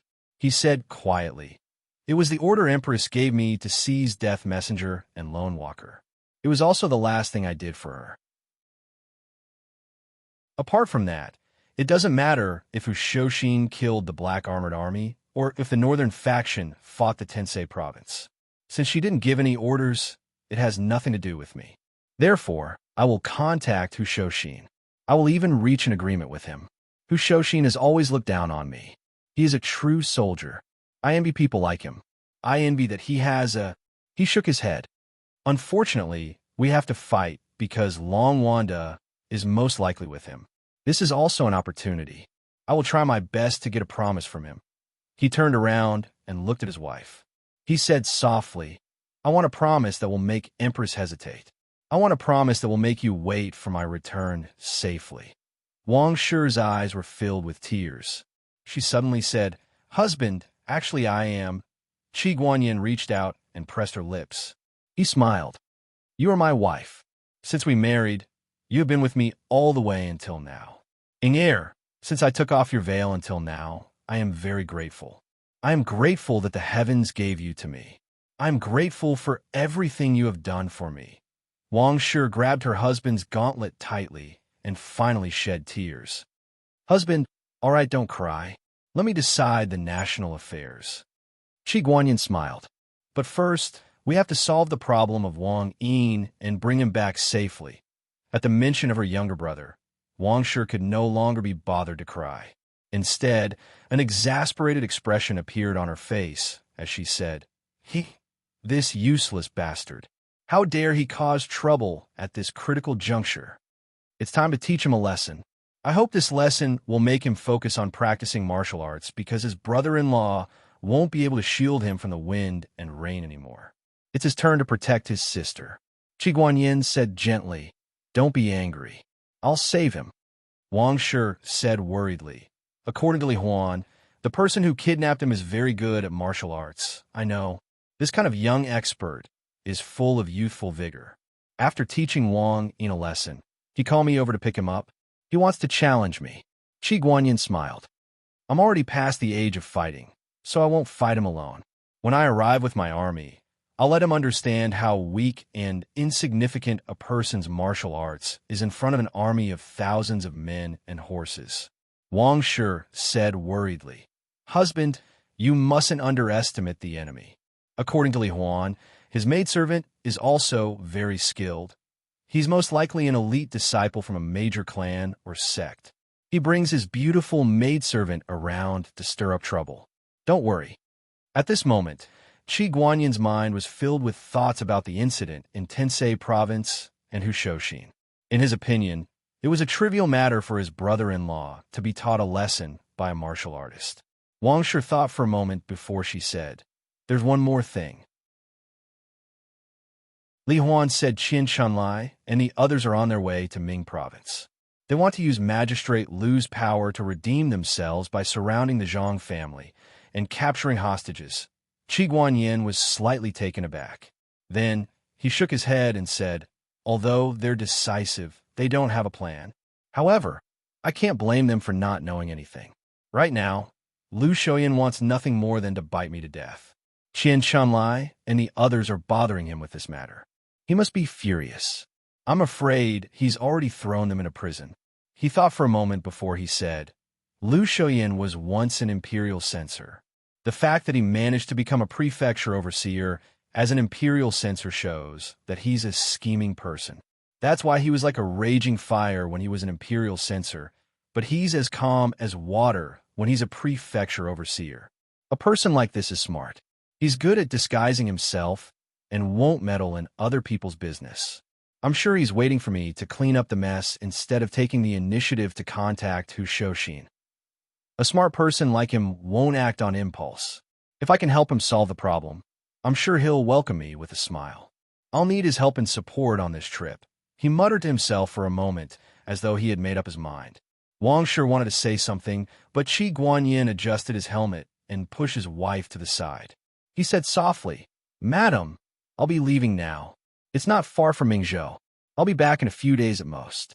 Madam, please make preparations early." Madame Wang stood there blankly for a moment before she said softly, "Take care, husband." At night, the heavy sound of drums could be heard from the general's residence, shaking the entire mountain city. The general had ordered the army to stop all military training and exercises for the past few days. The soldiers had been recuperating in the camp. Now, the order had arrived. With the general's residence in Mingzhou as the center, countless messengers and messengers rode out on fast horses. The entire military system of Mingzhou began to operate. The highest military commander of the province was about to summon troops. The general went out to battle. The Dark City Pass was covered in 3 layers of golden armor. The enemy was terrified. The valiant soldiers were awakened by the drums. They put on their armor and gathered in formation. The high-ranking generals who had returned home to sleep shouted loudly and ordered their bodyguards to put on their armor. Then, they got on their horses and rushed to the camp. If there were no accidents, everything would be ready in 2 hours. Qi Guanyin's most elite cavalry would be able to march under the cover of the night, galloping toward Mingzhou City. After daybreak, the following troops and the soldiers from the various military headquarters would join forces and press toward Mingzhou City like a dark cloud pressing down on the city. Li Huan and the others knelt in the cold hall of the general's residence. The candlelight did not disperse the warmth at all. The bone-chilling wind poured in, making them shiver in fear and confusion. They had already knelt for an hour. The long wait was the greatest torture. They did not even know when the trial would come and what their end would be. Back then, they had been possessed and listened to Qian Chuanlai's persuasion. There are some things that don't need to be said. This caused them to hide some insignificant details. They definitely did not know how much these small details and Qian Chuanlai's decision would cause the general's plan to deviate greatly. In a small forest beside the official road from Mingzhou to Hongcheng, the tranquil light of the fire dispelled the darkness and coldness, giving people a sense of warmth and security. The horses were tied to the side. The 3 of them sat on the ground. However, life with the sky as their hut and the ground as their bed was not as romantic as they imagined. This was because the fire not only dispelled the darkness and coldness, but also attracted all kinds of insects. Sun Lang stretched out his hands and waved them in the air. The wind listened to his command and sent all kinds of insects to Wang Yin. As for the insects around him, there were practically no insects. Wang Yin almost cried. After walking for half a day, he was tortured by this guy in different ways. He did not even let him go at night. This guy was really inhumane. He kept patting his body. As a spoiled official, he was obsessed with cleanliness and had no resistance against insects. He had already gotten goosebumps 3 times. However, it was obviously useless. In desperation, he roared and used all the strength in his body to crash into a tree beside him. Sun Lang stretched out his hand and pushed. Wang Yin was thrown out like a wild goose landing on the sand. He fell to the ground in the yamen and didn't get up. He rolled around and shouted, "If you have the guts, then kill me." Sun Lang said as if nothing had happened, "Why would I kill you? Killing you is not creative. I'll castrate you and send you to the brothel. I'll castrate you and send you to Uncle Hay. I'll castrate you and send you to Okinawa's slave island. Do you like little skirts or ropes? Do you like hanging upside down or having your testicles sawed?" Wang Yin shuddered. He just wanted to use Sun Lang's fiancée to provoke him so that he would kill him. But now it seemed that, fortunately, he did not say it. Then he shouted again, What do you want? Sun Lang stared at him and said, Damn it, those rich and powerful people who are qualified to be slapped in the face by me are all busy earning merits, practicing martial arts, and scheming against each other. How many of them would come out to cause trouble and steal women? It's not easy to meet a rare-level retard like you. How can I let you go so easily? I don't know when I'll meet such a good thing again. It's not easy for me. I don't know it's not easy for you. Wang Yin still wanted to shout at the top of his lungs. Suddenly, he saw the sky light up from the corner of his eyes. Then, the sound of thunder came faintly. Why is there thunder for no reason? Just as he was wondering what was going on, Sun Lang's expression flickered. He immediately jumped up and reached out with his hand. A tree branch flew up from the fire and landed in his hand. He closed his eyes and focused his senses. Flashes of light came from the horizon. Then, there was the faint sound of thunder. Sun Lang waved the branch in his hand and drew strange characters on the ground. They looked like Western letters. As he wrote, he was mumbling, "Courtship gay friend." Wang Yin and Creel were both at a loss. They didn't know what kind of crazy thing he was doing. It wasn't until this guy wrote down a series of numbers that the thunder stopped and there was a line of bold and elegant handwriting on the ground. Wang Yin was dumbfounded. He saw Sun Lang throw away the branch in his hand and stared at the words on the ground. He was mumbling to himself, as if he was trying to comprehend something from the strange words. He could not help but feel refreshed. This guy was so young, but his martial arts were so strong. It was too strange. How did he train? Could it be that this guy's martial arts were imparted by the heavens? Was it the heavens that imparted martial arts? He was refreshed. He quickly stole a few glances at Sun Lang. When he saw that Sun Lang did not stop him, he became bolder. What if he could comprehend something and survive in death? Wouldn't that be great? However, after a few glances, he found that the words were all crooked. He had no idea what they meant. He tried to use the illiterate spirit of the great Shurpatian and try to see if he could match these words with his own acupoints, but to no avail. Suddenly, he heard Sun Lang yell, "I got it!" Wang Yin was shocked. What did he get? Sun Lang cursed, so that's what it means. Old who's a piece of trash. He can't even spell it correctly. It means Qi Guanyin sent his subordinates to contact Magistrate Liu, failed, and is safe. Wang Yin blinked. He did not understand what it meant. Suddenly, he saw Sun Lang looking at him with a gloomy expression. He immediately understood. He was scared out of his wits and shouted, "It's not me. It's not me. I didn't do it." As a fireguard, Courier saw more important things. Mao Mei's expression was solemn as she said, "Was the thunderbolt sent by Hushoshin? How did he send you a message through the thunderbolt?" This is, Sun Lang said proudly. "This is the legendary Morse code. Isn't it amazing?" Courier nodded repeatedly. This is a bold idea. Although the Fire Nation has a short-distance communication technology, it can't solve the problem of long-distance transmission. However, it seems like we've taken the wrong path. We don't need high-power signal towers and communication devices. Our army doesn't need real-time communication. It's just a way to send messages. We can. She said incoherently to Sun Lang, Did you invent this? This is a genius idea. We can do more with this technology." Sun Lang gave her a thumbs up and a bright smile. He said proudly, "Of course not. This is what I learned from a guy named Samuel Morse when I was traveling in the Blackwater Kingdom." Then, he used the whole night to force Old Hu to learn it.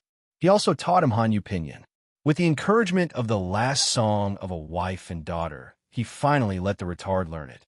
Are you kidding me? Before I transmigrated, I had to study, play games, and be an otaku. How free would I be to learn something as boring as Morse code? Courier said anxiously, "What about that guy? Where is he?" Sun Lang gave her a thumbs up. "He should be having fun with a large sum of money. I know what you're thinking. When the time comes, just write him a letter and ask him to come over. This is not the main problem." The two of them looked at the two royal seals that were about to leave with a meaningful gaze. They smiled like Gray Wolf and Red Wolf. Wang Yin shrunk back like a little wife. "It's not me. I didn't." Sun Lang sneered. "Qi Guanyin is a bastard. Since that's the case, I can only give him a taste of his own medicine. Wang Yin's body trembled even more. He said in a trembling voice, What? What do you want to do? Sun Lang smiled gently and narrowed his eyes. Let's go now and reach Huqing within an hour. Then, we'll talk to your sister, Wang Yin said in a trembling voice. We can't reach in an hour. Sun Lang and Courier looked at each other and smiled gently. Believe me, we can do it. Chapter 452. At night, Huqing was not peaceful. In this huge city that stood between the mountains, the sound of galloping horses could be heard. Thousands of torches converged into a continuous fire dragon. The scouts, the logistics, the allocation of rations, the preparation of war horses, everything was carried out in an orderly manner. The best way to judge the elite level of an army was to look at the organization of the troops. From this point of view, Qi Guanyin was indeed worthy of being called a master of military tactics. With one order, the entire Huqing and even the prefectures of Mingzhou entered a state of war under his command. While the army was preparing for war, two bad guys with bad intentions brought a captive and quietly approached Huqing. Although Qi Guanyin was the world's top military expert, he was still limited by his time and experience.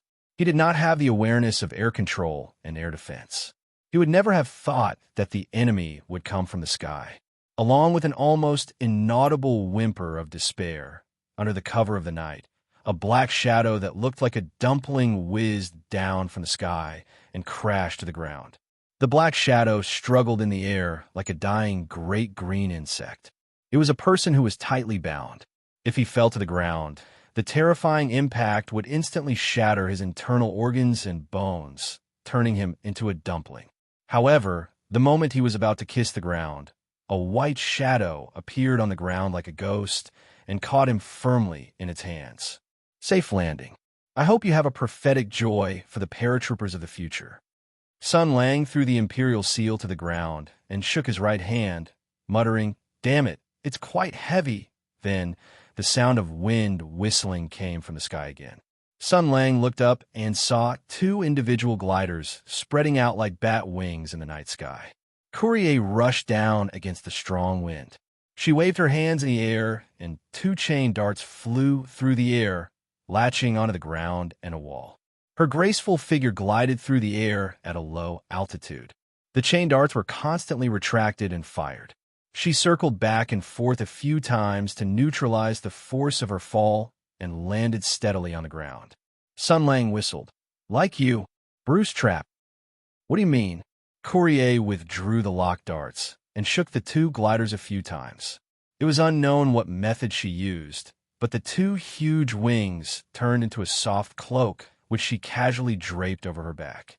After doing all this, she looked at the struggling Wang Yin on the ground and said with a dissatisfied tone, Compared to this landing method, as a martial artist, you should have leaped into the sky and caught me in a suave manner. Then, the two of us looked at each other, slowly rotated, and landed on the ground. This landing method should be more romantic, right? That's how the Empire's martial arts dramas are all performed. Every time, it would attract everyone's applause. Sun Lang rolled his eyes. I don't want to be drenched by the mysterious liquid in midair. Your equipment is quite interesting. The technology of the Liefire Nation is quite good. Courier said faintly, The people of the Empire can practice martial arts. The people of the Dragon Sparrow dynasty can mutate. The people of the Thousand Island United Nations can awaken supernatural abilities, and the people of the country of acute metal can replace their metal parts. We can only rely on the blessing and glory of the flame. So naturally, we will think of more ways in this regard. Sun Lang nodded and said, As far as my experience is concerned, your way is the most promising, provided that your theocracy needs to undergo a small change. While chatting with Courier, Sun Lang stretched out his hand and flicked the dozens of thick ropes binding Wang Yin. The ropes broke silently, and the rags in Wang Yin's mouth jumped out. The bindings on Wang Yin's body disappeared without a trace, but he was lying on the ground, gasping for breath. His body was still trembling slightly, as if he was scared out of his wits. Sun Lang looked at him and praised. He didn't wet his pants. He could be considered a hero among the rich kids. Courier snorted and said, "That's because I told him that if he dared to wet his pants in midair, I would throw him down and smash him into meat paste. Anyway, when we reach Huqing, it's the same to kidnap his sister." Hearing this, Wang Yin's body moved. His eyes flashed with anger and resentment, but he hid it and said in a weak voice, "I provoked you. Don't hurt my sister." Sun Lang stretched out his leg and kicked. A surge of internal energy entered Wang Yin, allowing him to recover some strength. He said faintly, "That's not up to you. Let's go. We are going to the general's residence. For the sake of your little life, I advise you not to do anything superfluous. The moment your vocal cords begin to tremble, I will be able to detect it. Before you can shout out loud, I will be able to rip your throat open. You could try." Wang Yin gritted his teeth and climbed up. He looked around and said blankly, "This place is..." Sun Lang walked straight into the darkness, and Wang Yin could only follow.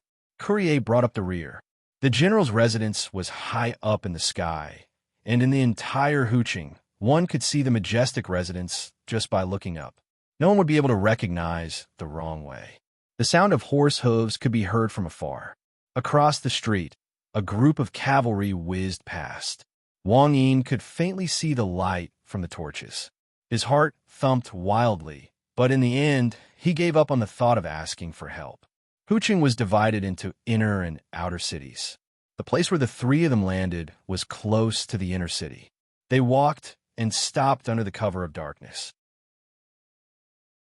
Sun Lang's spiritual sense was amazing, and his speed was extremely fast.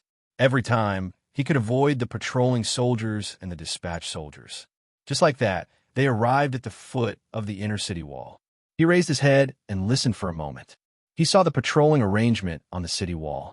Tonight, there were many soldiers in Huqing, and the patrolling intensity was equivalent to wartime. Even in the inner city, there was a fixed sentry post every 10 steps. The burning braziers allowed the guards to see each other. Basically, there was no blind spot. The security was so tight that it was enough to make Altair scratch the wall. Ezio sighed, and Master Kong smiled like Moses Roy. Sun Lang scratched his head. If he was alone, he could climb up the wall and rush through the city in one go before the guards could react. Basically, he could make these weaklings see nothing but a blur in front of their eyes. However, he still had to carry the burden of the royal seal. That was something he couldn't do. According to the Kang stealth technique, killing all the witnesses was a good way to sneak and secretly. But with Qi Guanyin's strict management of the army and the security tonight, even if he hid the bodies well, the disappearance of a group of sentries would be quickly discovered. Then it would lead to a big curfew in the inner city. This was not a good idea. In this case, he could only show a special sneaking technique. Facing the curious eyes of Courier and Wang Yin, Sun Lang put 2 fingers on his head and spun them. After thinking for a moment, he revealed a smile as if he had an idea. Then, he made a mysterious gesture and asked the 2 to step back. Then he stretched out his right hand and knocked on the city wall in front of him. "Well, it's solid." "Very good." He took a deep breath and held his breath. Then, he put his right hand on the city wall and slowly drew a rectangle that was as wide as a person and as tall as a person. Then, he put his hand on the center of the rectangle and pulled it out with a low shout. Rumble. A light and deep sound echoed. In Wang Yin's expression, which was basically the same as the scream, an isosceles ladder that was as tall as a person and as wide as a person was slowly pulled out. First, it was the solid bricks. Then it was the extremely dense rammed earth. Then it was the bricks on the other side. A wall that was as thick as 10 meters at the bottom was slowly pulled out by Sun Lang. Courier said with a complicated expression, "You people of the Empire are just like the noise in the history of human civilization." Sun Lang put up his finger and made a hush gesture. In fact, it was quite difficult to do such a thing on the city wall. However, it was fortunate that humans were not machines. Even if they were soldiers, they would still slack off. These guards might be elites, but one thing was for sure, their commanding officer had definitely not taught them something like, when standing guard on the city wall, be careful not to let the enemy martial artists use invisible sword chi to penetrate more than 20 feet of the city wall and complete a precise cut before directly dragging out a section of the city wall. Therefore, the first infiltration that made the world's stealth-type profession men cry quietly took place under the inner city walls of Huqing. That was a secluded place. Therefore, after the three of them sneaked in, Sun Lang quietly pulled back that piece of the city wall and blocked it back in its original place. After experiencing such a thing, Wang Yin was completely scared out of his wits. This demon's martial arts had refreshed his worldview again and again. It was as if there was no end to his strength. He wasn't even sure if his brother-in-law would be able to take him down with his martial arts. Sun Lang didn't care what he was thinking. The inner city of Huqing mainly surrounded the administrative, military, cultural, and other important departments. There was also the residential area of the upper class. For example, there's an inner-city camp not far away. Sun Lang jumped onto a tree and looked into the distance. After a while, he clicked his tongue. Qi Guanyin really is guts. He had been in the military for 6 years and was very familiar with the military affairs of the empire. Looking at the bright lights in the camp, the soldiers who were walking in and out, and the endless flow of horses and carriages, it was obvious that there was a big movement.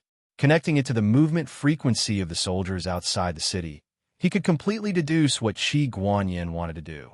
Therefore, Sun Lang nodded and praised Qi Guanyin, a talent, a hero among the generals.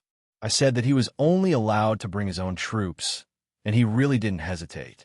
He actually wants to bring all the subordinates of the hall. Courier was also shocked. This level of mobilization of personnel must have gone through Qi Guanyin's orders. A few days ago, he was still helping me to block the lone wanderer. I didn't expect him to return to Huqing in the blink of an eye and mobilize the army. Is it just to save his brother-in-law? What kind of joke is this? Sun Lang sneered. Of course not. If Qi Guanyin was so selfish, how could he be the great general of Mingzhou? He would have been condemned to death for being so arrogant and domineering. Courier asked, then why is he mobilizing so many people? Sun Lang stroked his chin, a cold glint flashing through his eyes. The governor of Mingzhou has been frantically asking for help these days, but Qi Guanyin didn't move. Now, he's mobilizing elites everywhere.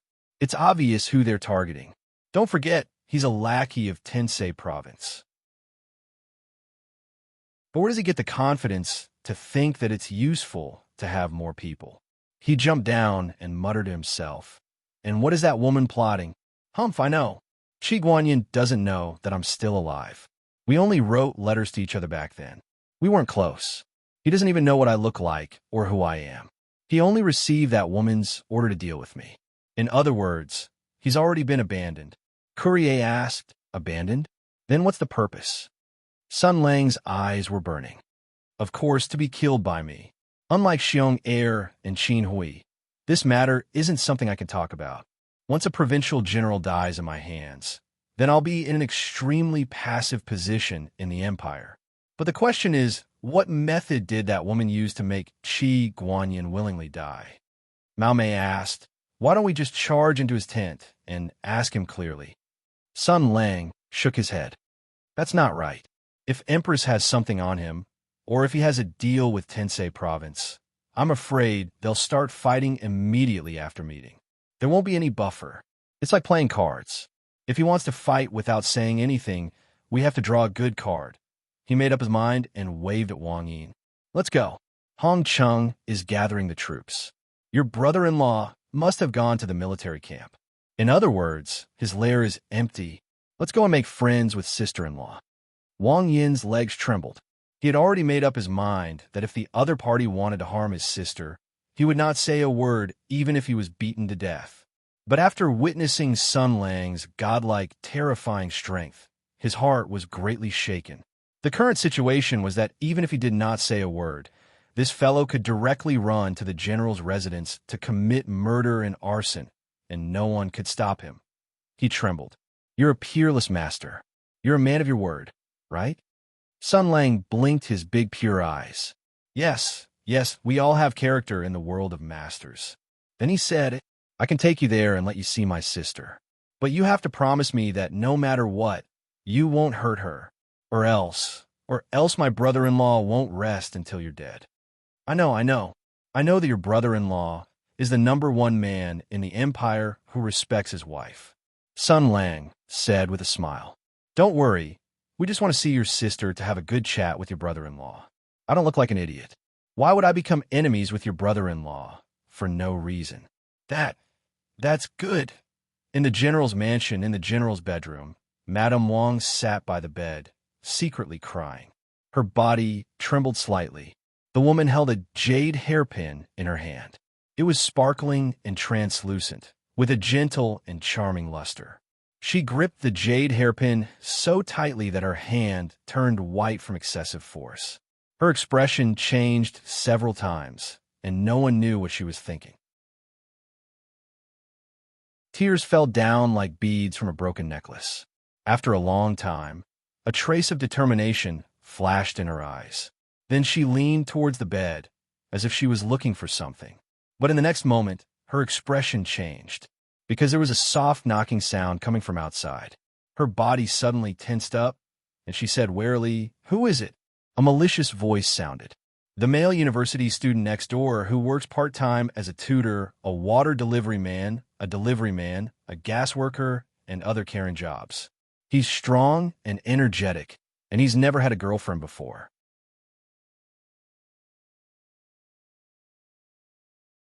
Chapter 453. The moon was cold and bleak. The night wind rustled. There was no one around. The wife who had just sent away her husband. A sinister laughter came from outside the door. 50 cents. When Madame Wong heard this voice, her expression froze, but she did not act rashly. She fumbled around on the bed for a moment and slowly pulled out an autumn water short sword. She calmly said, "Who are you?" The person outside laughed and said, "It's your uncle's Sunday sister-in-law. Open the door. Old Sun will show you a treasure." Madame Wong slowly straightened her body and said, "My husband does not have any brothers with the surname Sun. You have broken into the general's house in the middle of the night. To the public, you have broken into a private residence and provoked a general of the imperial court. To the private side, you have peeped at a good family. Such behavior is impolite. Why don't you leave quickly?"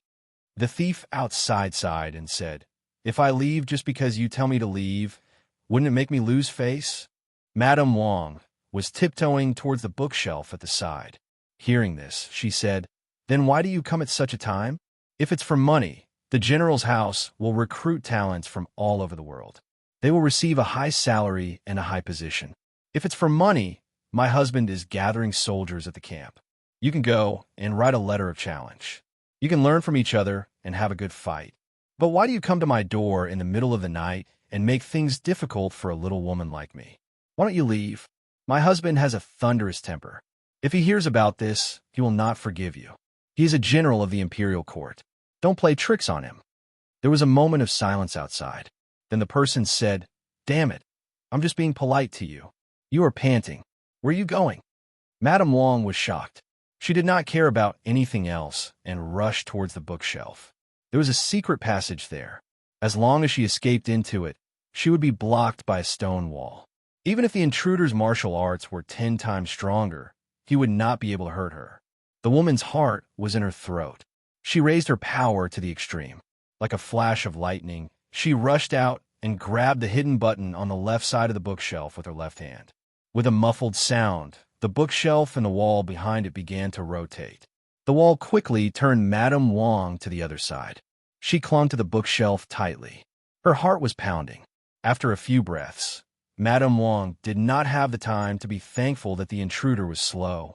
With the light of the luminous pearls on both sides of the passage, Madame Wong ran. Next, she would send a warning and order to search the general's mansion. She caught the intruder and taught him a lesson. But after a few steps, she heard a rustling sound behind her. Madame Wong looked back, and her pupils suddenly shrank.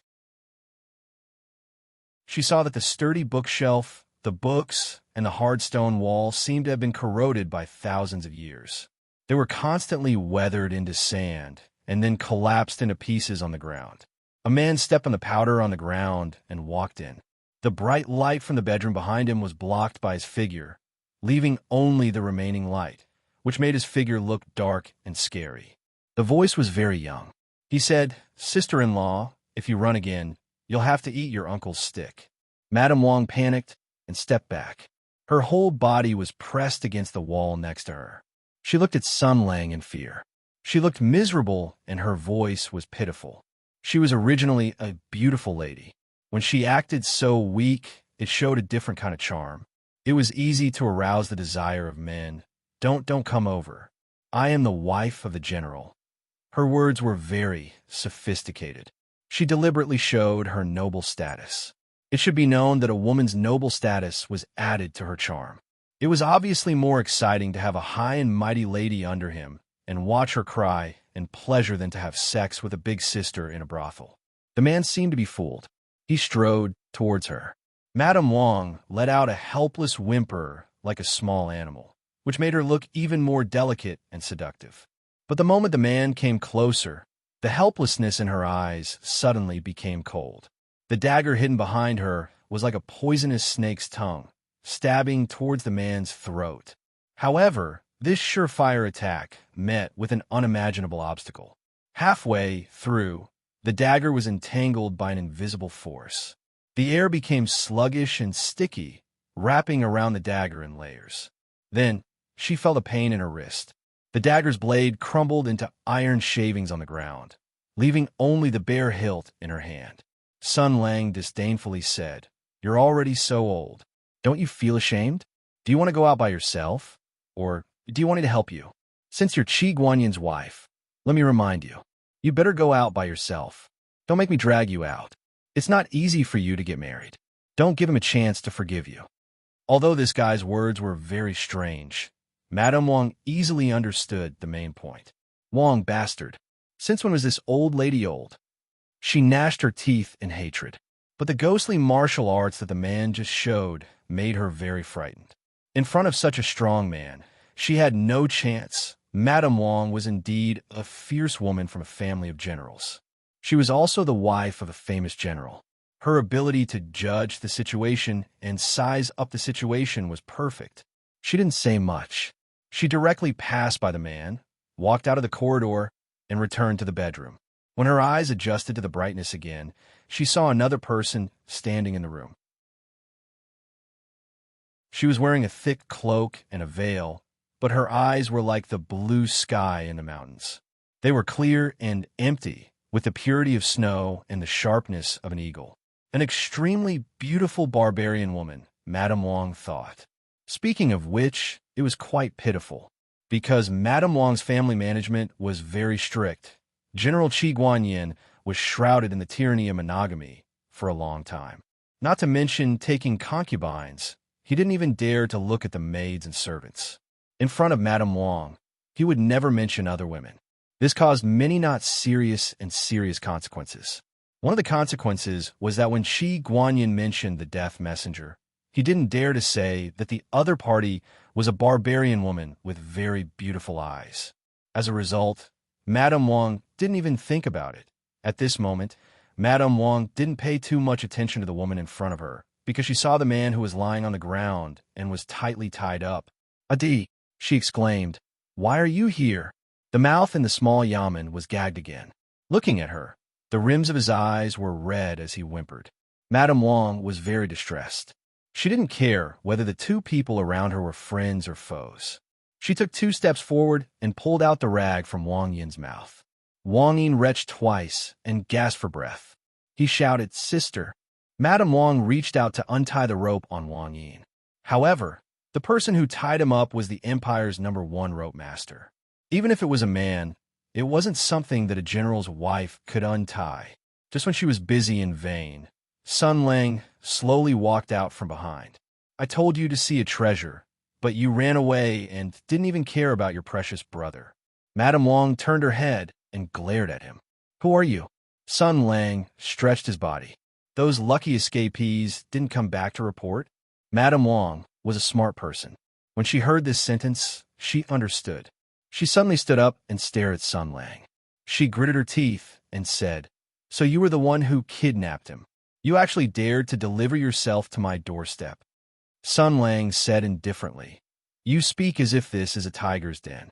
Ask your brother, how long would it take for me to kill everyone in the Qi residence?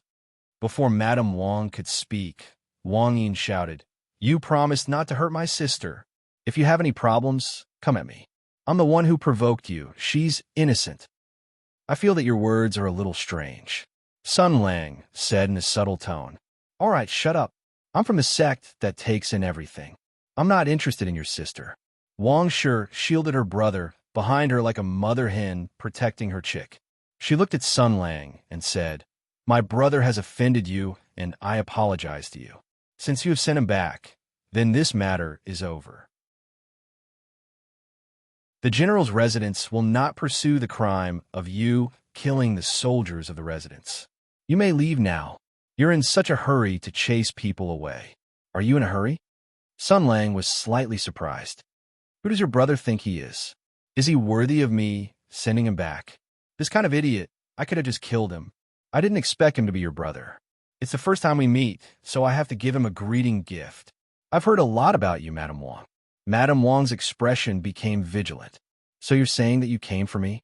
Who are you? What are your intentions? With your high martial arts, you're definitely not a nobody. Why are you making things difficult for me? Sun Lang said indifferently. What do you think? After sending her husband away, she was flustered because of an extremely difficult matter.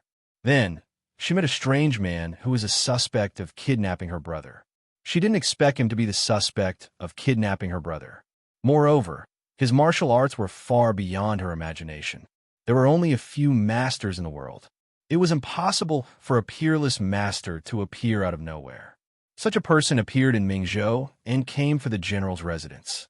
He must have his reasons, so her mind was filled with that matter tonight. In a flash, she was shocked and said in a trembling voice, You're from. Sun Lang's expression changed. He then said coldly, Where's Qi Guanyin? As soon as he said this, the fear and panic in Madame Wang's eyes disappeared. She said in a low voice, He went to gather soldiers to carry out orders. He's not in the residence now. There were only two people who could give orders to Qi Guanyin. One was the emperor, and the other was his boss. But why didn't the emperor directly say, I'm following orders? Why did he vaguely and evasively say, executing orders? So, humph, that woman finally made a move after being frightened? So, Qi Guanyin's wife must think that I'm from Tensei Province. Why would she be afraid of someone from Tensei Province? She must know something, or she's hiding something. What a coincidence. Interesting. It turned out that Qi Guanyin wasn't the only one who went to Tensei Province. Madame Wang was also suspicious. Since she already had a misunderstanding, wouldn't it be a waste if he didn't take the opportunity to fish for information? But how to fish for information was still a problem. If he asked carelessly, she would find something wrong. Sun Lang's mind raced, and in an instant, he thought of the best way to deal with it. He still had a deep and arrogant look, and his tone did not carry a trace of anger, but faintly revealed a trace of murderous intent. He slowly said, What I'm asking you is, where is he? Madame Wang's body trembled slightly. She hurriedly lowered her head and pleaded, At least wait for him to finish his task. After all, he worked hard for Master for so many years. F*CK, F*CK, F*CK, F*CK, F*CK. What's going on? Sun Lang's expression didn't change, but he sucked in a breath of cold air. What's going on? Why does it sound like that woman wants to kill Qi Guanyin? Why? What is she after? However, this confusion only lasted for a moment. Sun Lang was, after all, the Grand Marshal of the Hutu Six Armies. He was well-versed in the ways of the military. Almost in the blink of an eye, he deduced the motive from the result. If Qi Guanyin died, it would be the fall of one of the 9 military officials in the world. It would definitely cause unrest in the imperial court. If this blame was pushed to me, then the empire would have a legitimate excuse to declare me a traitor. Many people who were close to me in the past would become my enemy, and Madame Wang said that Qi Guanyin had been ordered to lead his troops into battle, so he must be heading towards Mingzhou. If all of this was under that woman's orders, then the result she wanted was definitely Qi Guanyin and Hu Shouxin going against each other. And old Hu's matter was my matter. If Qi Guanyin went after Hu Shouxin, he would definitely fall into my hands. If he died in my hands, then the matter of me assassinating the great general of Mingzhou would be set in stone. But that woman couldn't guarantee Qi Guanyin's loyalty and decisiveness. After all, people's hearts were unpredictable. If Qi Guanyin was subdued by me, wouldn't she go for wool and come home shorn? Therefore, she had to add insurance. Even if Qi Guanyin couldn't fight with me and stood on my side, she still had a way to kill Qi Guanyin. Based on this train of thought, the person who was responsible for ensuring that Qi Guanyin could be killed in the worst-case scenario was definitely someone he wouldn't guard against at all. Sun Lang looked at Madame Wang, who couldn't stop trembling. Damn, Qi Guanyin probably had another reason for seeking refuge in Tensei province. But there was one more thing. Looking at this woman's expression, there was uneasiness in her fear. It was obvious that she wasn't doing this for herself, but for Qi Guanyin. It was obvious that she had deep feelings for Qi Guanyin. It didn't matter whether these feelings were formed over the past few years or if they were deeply rooted in love from the beginning. The important thing was that that woman had never believed in people's hearts. She had always thought that people's hearts were shallow and unpredictable. Loyalty would change, love would fade, and everything was unreliable. People had to be restrained and disciplined by external forces.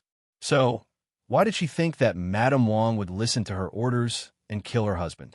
The capital and Mingzhou were far apart.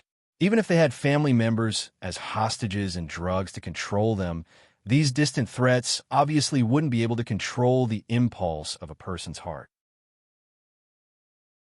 If Madame Wang remembered their old relationship and revealed the truth to her husband, this plan would fail on the verge of success and completely push Qi Guanyin to the opposite side of Tensei province. This was also very likely to happen. With that woman's cautiousness, she wouldn't allow such a big deviation in the plan.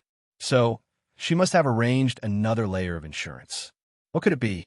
Sun Lang thought about this and pondered for a moment. He wanted to fish for more information. Suddenly, his expression changed abruptly.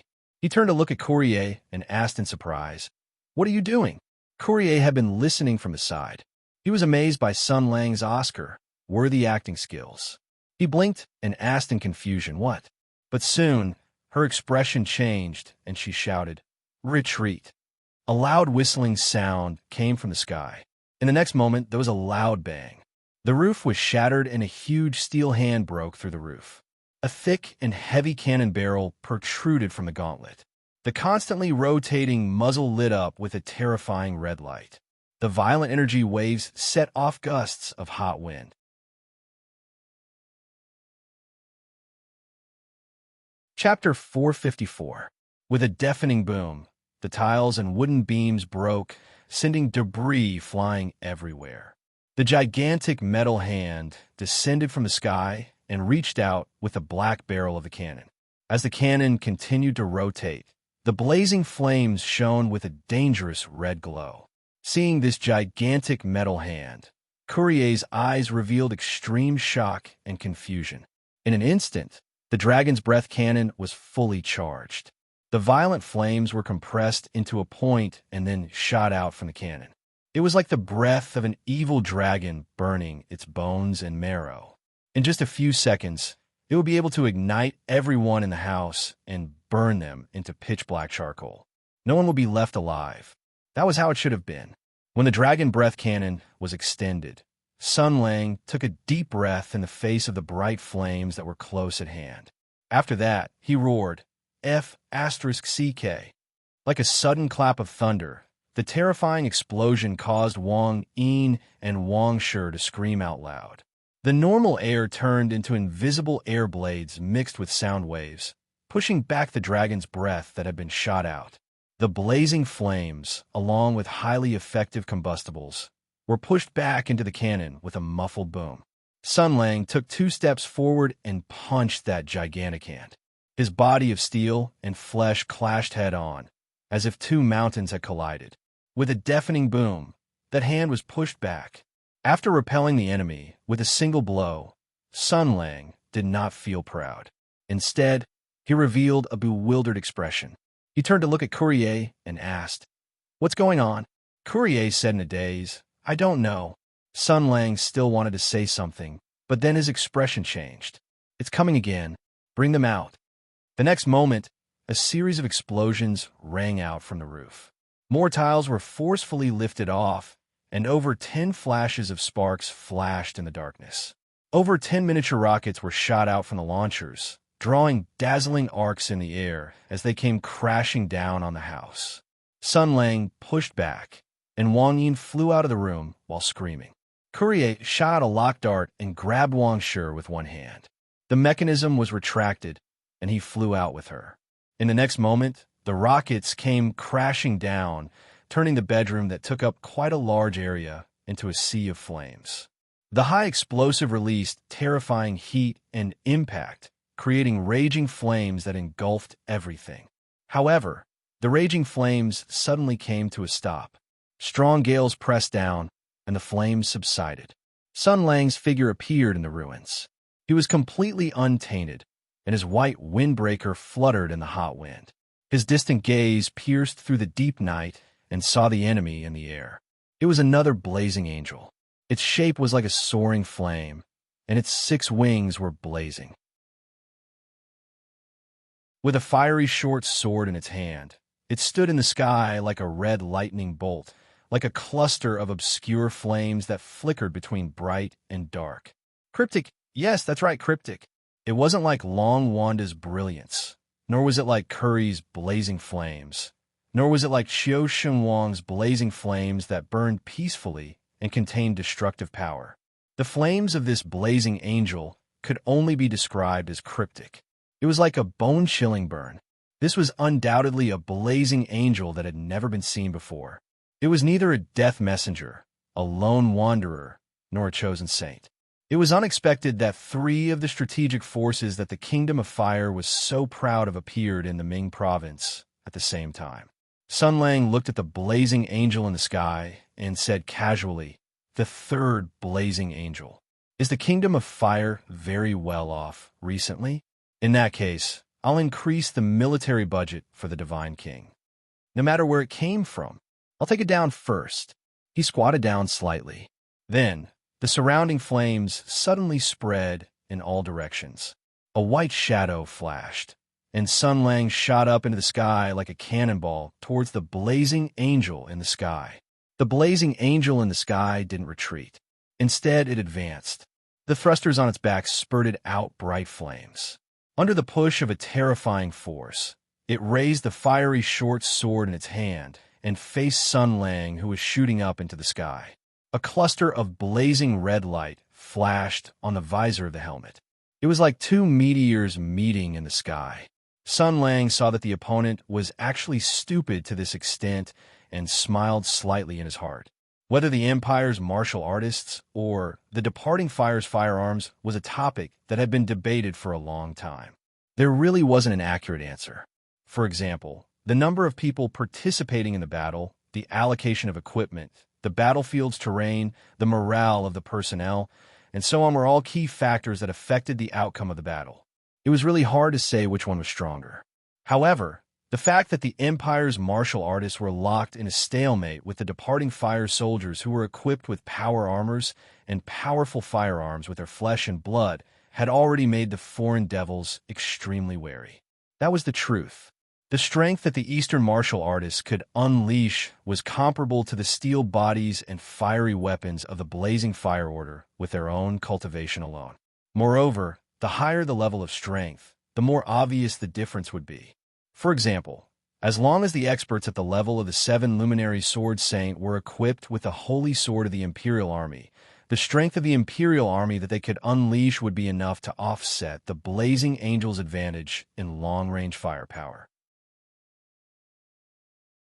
They would not be intimidated at all, even if they were bombarded from a distance.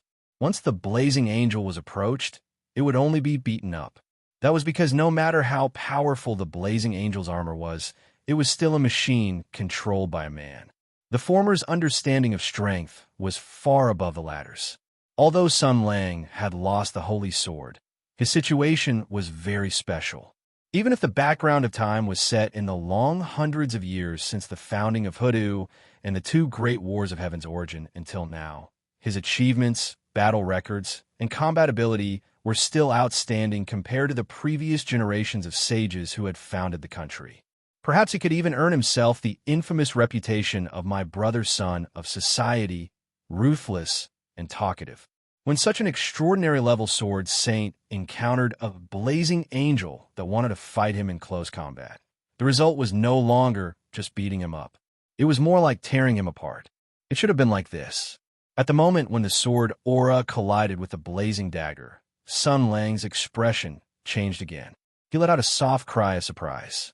The blazing dagger that he had swatted away with his finger made a half circle in the air and stabbed at him from another tricky angle. The blazing angel retreated as soon as it touched the dagger. The thrusters on its back constantly adjusted the direction, moving quickly in the limited space, twisting and turning with incredible dexterity. Sun Lang was in midair. If he wanted to fight in the air, he had to use the power of the holy sword to force himself into the air or borrow force from the blazing angel. However, the other party was as slippery as a loach, not giving Sun Lang the slightest chance to borrow force. It constantly maintained high-speed, short-distance maneuvers, and the firearms equipped all over the armor fired continuously. Although it could not pose a threat to Sun Lang, it was obviously very annoying. Sun Lang brandished his sword aura, borrowing the momentum of the incoming bullets and rockets to keep himself in the air as he chased after the blazing angel. However, after several rounds, he did not gain the upper hand at all. The more he fought, the more surprised he became. He stared at the blazing angel's visor and asked, "Who are you? Tell me your name." Before he could finish, loud shouts and clamors could be heard from below. With such a huge commotion and the general's residence being turned into a sea of fire, even if the people in the general's residence were all tree spirits, they should have reacted by now. The servants thought that the residence was on fire and rushed over with buckets and water tanks. Meanwhile, the personal guards in the residence heard the explosion. Among the imperial armies, Qi Guanyin's troops had the highest use of firearms, so these personal guards knew exactly what that sound was. The emergency bell in the residence rang, and several cannons shot up into the sky.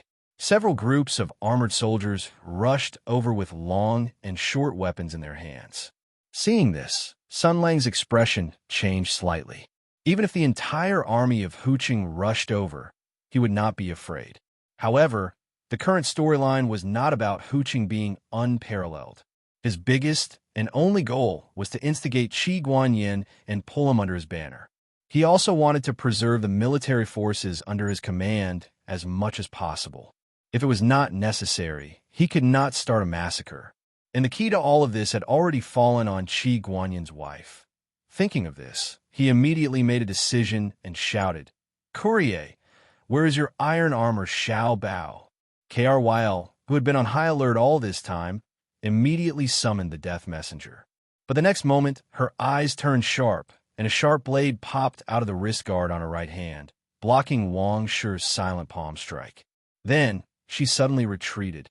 If she fought with her life on the line, she was confident that she could easily kill Wang Shi on the spot. But if she couldn't kill Wang Shi on the premise that she couldn't control her, she couldn't do it. She did not even want to fight Wang Shi with her fists because the internal energy of a martial artist was too troublesome. And Wang Shi was fighting for this moment. After she forced Courier to retreat, she immediately shouted, "Save me." Her voice was transmitted far away by her internal energy. When the guards and servants heard Wang Shi's voice, they rushed over like crazy. In the darkness, a few black shadows flashed quickly. It was obvious that they were the martial artists of the general's residence. As long as they arrived and saw Sun Lang and Courier, then this mission would be considered half a failure. But at this moment, the dark night suddenly lit up. The blazing angel looked deeply at Sun Lang. Then, with a swing of her right arm, Too many rocket launchers popped out from her left and right shoulders.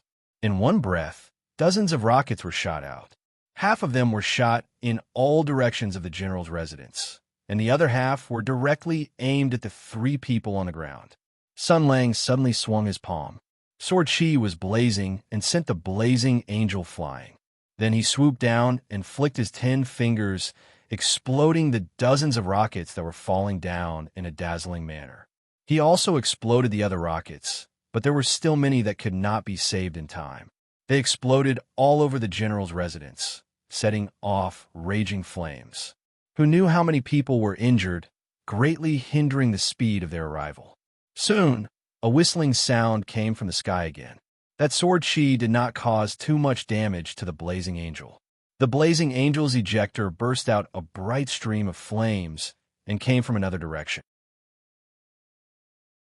2 3-barreled high-speed machine guns began to roar. A torrential rain of bullets was shot out. The target was none other than Courier. The death messenger had not arrived yet, so Courier's fighting strength was greatly reduced. Relying on her equipment, it was simply a pipe dream to avoid the other blazing angel's gunfire. She did not have time to care about the Wong siblings. She swung her hand and shot out a chain dart. Borrowing the momentum, she suddenly dodged backwards. The torrential rain of bullets whistled through the air and landed on the ground, creating deep pits. In an instant, dust was stirred up. Death was within the caliber of the gun. The other party had the assistance of the Flame Saint Spirit's fire control, so he could completely predict the direction of her dodging. Courier saw that she could not dodge. A white figure flashed in front of her. Sun Lang landed on the ground and blocked in front of her. He stretched out his hand and grabbed the air. In the ruins beside him, a long sword that was crushed under broken wood and rubble suddenly flew out and landed in Sun Lang's hand. He shook the long sword. The bright sword tip shook out a cluster of sword light that was like a sparse shadow. Then, it transformed into a rain of sword light that covered the heaven and earth, welcoming the metal storm that was 100 shots per second. The firearms of Li Fire, the warriors of Hutu, the weapons and pride of the 2 countries collided again. The flesh and blood once again defeated iron and fire. The continuous light sound was like a long note. The bullets that had lost their kinetic energy scattered in all directions. In the brilliant waterfall-like sword light, the torrential rain of bullets could not surpass it at all. Sun Lang had one hand behind his back and the other hand holding the long sword. The large and small sword flowers were intertwined. In front of this indescribable sword skill, speed had lost its concept. Courier looked at the figure in front of her and the shield-like sword light that seemed to have a solid body. She almost lost the ability to speak. She could not describe her current mood. She only knew that her heart was beating very fast. This was a realm she had never imagined. Such powerful strength, but Sun Lang frowned. If he had the holy sword in his hand, the outcome would have been clear. Even if he only had the most common mass-produced Imperial Army Jinghong sword in his hand, his sword speed would be at least twice faster. But he only had an ordinary long sword. The gunshots stopped. The sword light disappeared. The 2 sides stopped almost at the same time. The long sword in Sun Lang's hand lost its support. With a light sound, it disintegrated into iron scraps. He casually threw the sword hilt to one side and stood with his hands behind his back. Even if the enemy had lost their weapon, the blazing angel did not dare to act rashly. For someone who could use that kind of sword skill, there was not much difference whether he had a sword or not. But in the end, it had won tactically. Just as Sun Lang was protecting Courier, it had landed on the ground and achieved its goal. The Wong siblings were already in the hands of the blazing angel. Wang Yin screamed in horror, but Madame Wong did not say a word. She just looked at Sun Lang, her eyes full of surprise and doubt. Sun Lang said indifferently, "Madame Wong, don't you have anything to say?" Madame Wong's eyes flashed, but the blazing angel's thrusters immediately roared to life. It carried the 2 of them into the sky and quickly flew away, leaving only Wang Yin's loud screams. Just as Creel calmed down from the shock, she felt a burning sensation on her face, as if all the blood in her body had rushed to her face. She saw very clearly that if Sun Lang hadn't wanted to save her, he definitely wouldn't have let the other party seize the opportunity to kidnap the Wong siblings. The roar of the death messenger came from afar, but this time, the sound of the blazing angel's engine did not make Courier feel at ease. She looked at the speed of the enemy and compared it to the speed of the death messenger. For a moment, she was shocked and angry. She shouted, "I'll chase." "Don't chase," Sun Lang said indifferently. "You are not its opponent." If it was any other time, Courier would be very dissatisfied, but this time she obediently stopped and looked at Sun Lang. "How do you know?" The battle of the blazing angel depends on the pilot's skill and combat experience. Sun Lang looked in the direction of the blazing angel. After a moment of silence, he said indifferently, "The pilot of this blazing angel knows martial arts."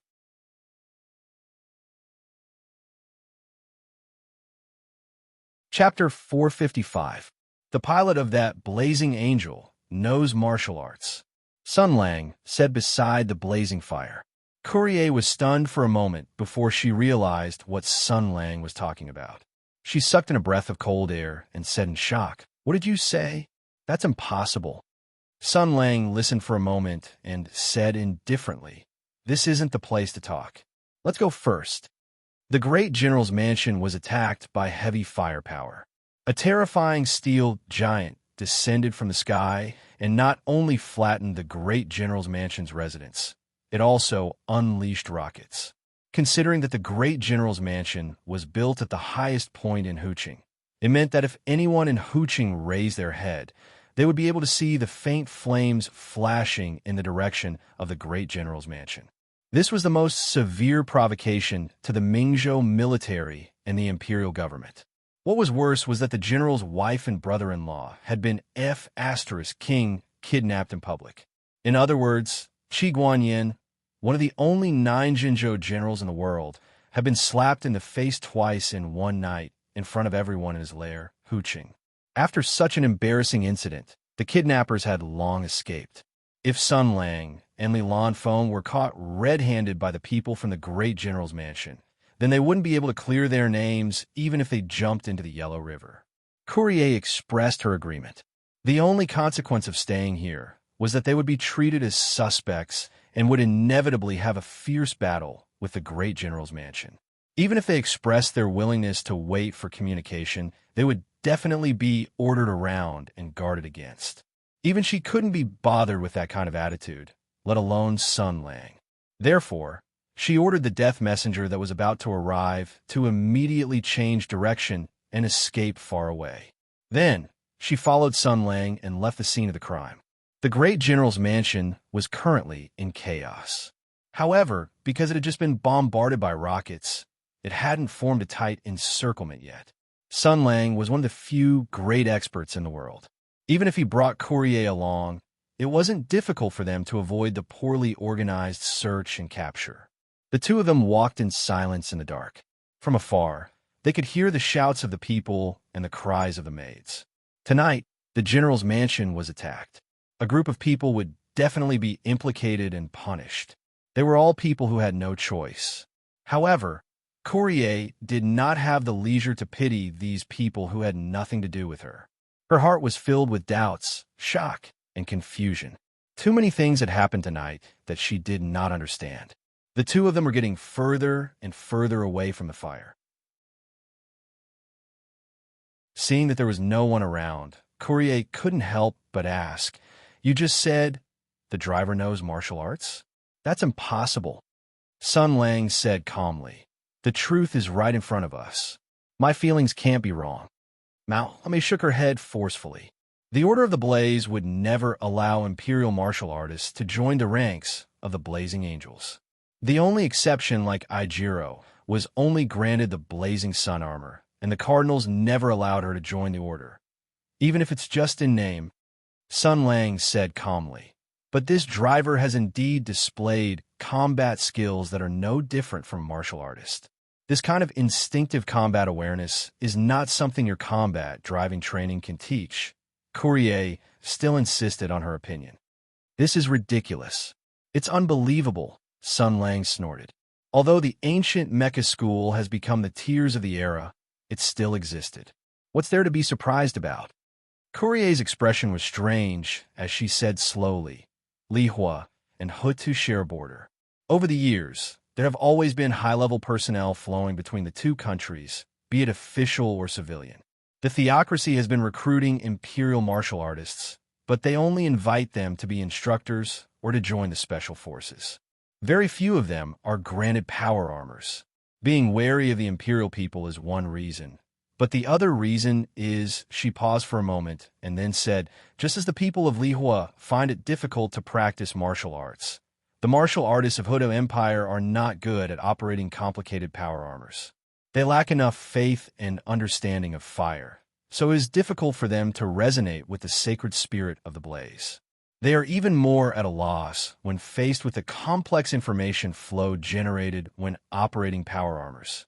This is what you imperial people say. There are gains and losses. Sun Lang stopped and asked, then what about Inluo? As I said, she is just an exception among exceptions. Courier replied, if she was a citizen of Lihua, then with her achievements, she would have been able to obtain an exclusive blazing angel armor and become one of us. But she is an imperial, so she was only granted a blazing angel armor, and this is already the result of the compromise of the bishops. So, do you understand? Mao Mei continued. With the recognized achievements and reputation of Icheller's bishop, she still did not receive the blazing angel armor. With the strict class and law of the theocracy, the bishops will never allow someone with imperial blood to enter the cockpit of the blazing angel, no matter how loyal they are. Sun Lang shook his head and said, I have never believed in the so-called rules and traditions. Those things will always be broken by ambitious people. The problem now is, you don't seem to know that blazing angel? Courier's expression suddenly turned ugly. This was precisely the knot in her heart. A blank expression appeared on Mao Mei's face as she nodded and said, yes, I know all the blazing angels of the theocracy because this is my mission, but I have never seen this blazing angel, let alone know who is piloting it, and she hesitated for a moment and said with difficulty, the performance of that blazing angel is probably even above that of the death messenger. This heroine who was bold to the point of being almost cold-blooded showed an unexpected loss of composure and confusion when talking about this new blazing angel. But Sun Lang understood her feelings. In fact, if one day he suddenly discovered a sacred sword that was of the same origin as the seven luminaries' sacred sword, but whose power was above the seven luminaries' sacred sword, he would also be very shocked. This setting sounds a little familiar. Sun Lang's heart skipped a beat. Then he said, all right, regardless of whether the pilot of this blazing angel knows martial arts, regardless of where this blazing angel came from, there is one thing that can be confirmed, and that is that we can be considered to have met it. All the riddles will eventually be solved, as long as we find the answer.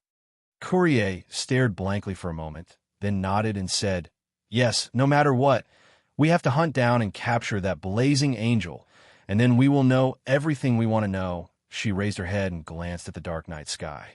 But where are we going to find it? Sun Lang sneered and said, we don't have to find it ourselves. It will come to us on its own. Courier blinked and said in surprise, you let it go on purpose? You can say that. Sun Lang nodded. If I go all out in a battle, it won't be able to beat me, but the great general's estate will probably be razed to the ground, and less than a tenth of the people in the estate will survive. Qi Guanyan's wife and brother-in-law will probably be turned into meat paste by the aftershocks of the battle in the hands of that blazing angel. If that's the case, we will have sowed a blood feud with Qi Guanyan. This is rather neglecting the essentials. After all, our goal is to get Qi Guanyan to join us. Mao Mei's eyes lit up. So, if we rescue the kidnapped Madame Wang, Qi Guanyan will thank us for this, and then we can communicate further? Sun Lang's face revealed a mocking sneer. Rescue her? You think too much. Didn't you see Madame Wang's appearance at that time? How did she look like she was kidnapped by the enemy? Hearing this, Courier recalled what had just happened. Her expression changed slightly. As expected, The one who had been shouting and screaming was only Wang Yin. Madame Wang did not seem to panic at all, but there were too many strange things that had happened tonight. Even though she was a scheming person, her mind was still in a mess. She pressed her temples and smiled bitterly with a headache. I'm completely confused. Madame Wang knows that blazing angel? One is the wife of the great general of the Hutu Empire, and the other is the strongest military force in the Lihua nation. How did these two get together? Sun Lang's tone slowly turned cold. Of course, it's because these two have the same master. Courier was shocked. What did you say? Sun Lang's eyes were shining, and his tone was playful. It seems that our Lord Empress has achieved remarkable diplomatic results in the Lihua nation. Courier was shocked and shouted in a low voice, "This is not a joke." Sun Lang said indifferently, "I never joke about that woman. I didn't expect her to be hiding such a trump card. As expected of Empress Tensei, he really has a lot of talents under his command." Mao Mei smiled bitterly and said, "To be honest, I was shocked. I only know that the princess of the empire who commands the army has a good relationship with the cardinals. They even have some military exchanges and help each other. I didn't think that there would be such a thing. It seems that I was completely kept in the dark." Her eyes were still filled with shock and disbelief. She said in a low voice, "No, I still can't believe it. The cardinals, who have always been known for upholding tradition and law, would actually be in cahoots with the heavenly strategy princess and allow the empire's martial artists to board the blazing angel's cockpit. This is simply the greatest irony. That woman is capable of doing anything." Sun Lang said indifferently, "As for the cardinals, those who follow the rules will often do things that trample on the rules in order to uphold them. It's normal. If the divine emperor knew about this, he would definitely be overjoyed." Courier's shock had just subsided when she thought of something else. She pondered and said, "Speaking of which, what can we gain from this secret?" Sun Lang smiled. "That depends on what we plan to exchange for." The two looked at each other, and countless extortion schemes ran through their minds. Well, the enemy had run away without a trace, and they were already thinking of ways to maximize the benefits after the event. After pondering for a moment, they decided to settle the matter first. Courier rubbed her hands. It was really embarrassing to be chased by the enemy with a heavy machine gun just now. Moreover, Sun Lang said that she was no match for the enemy, which made her feel a little indignant and eager to get back at him. She asked, "What do we do next? Chase after them?" "No, it's to set a trap." Sun Lang said slowly, "This is the second reason why I let it go. Capturing this blazing angel is even more difficult than dismantling it. Furthermore, its speed is very fast, and if it sees that the situation is not right, it will run away. Stopping it is also not an easy task, so we have to properly entertain it." When he said this, his tone was very strange. Although there was no trace of killing intent, Courier felt a bone-piercing chill. She hesitated for a moment and asked, "Do you have a grudge with it?" "No grudge," Sun Lang replied, and then smiled. "It's fine. It's just that it's related to Empress, so I care a lot. This is just a good habit." He lowered his head and thought about it carefully. Only then did he think of the most suitable sentence to explain this motive. Thus he smiled and said, "Yes, it's a habit. Every time I find out that something is related to her, I will always become serious and very patient. Step by step, slowly, I will lure her to continuously increase the stakes. In the end, in a spurt of energy, I will eat up all of her chips, not leaving a single one for her." As he said this, Sun Lang showed his shining teeth and a bright smile. "From 8 years ago to 2 years ago, and from 2 years ago to now, I have always dealt with her like this. It has always been like this." Looking at such a smile, Courier suddenly felt extremely uneasy.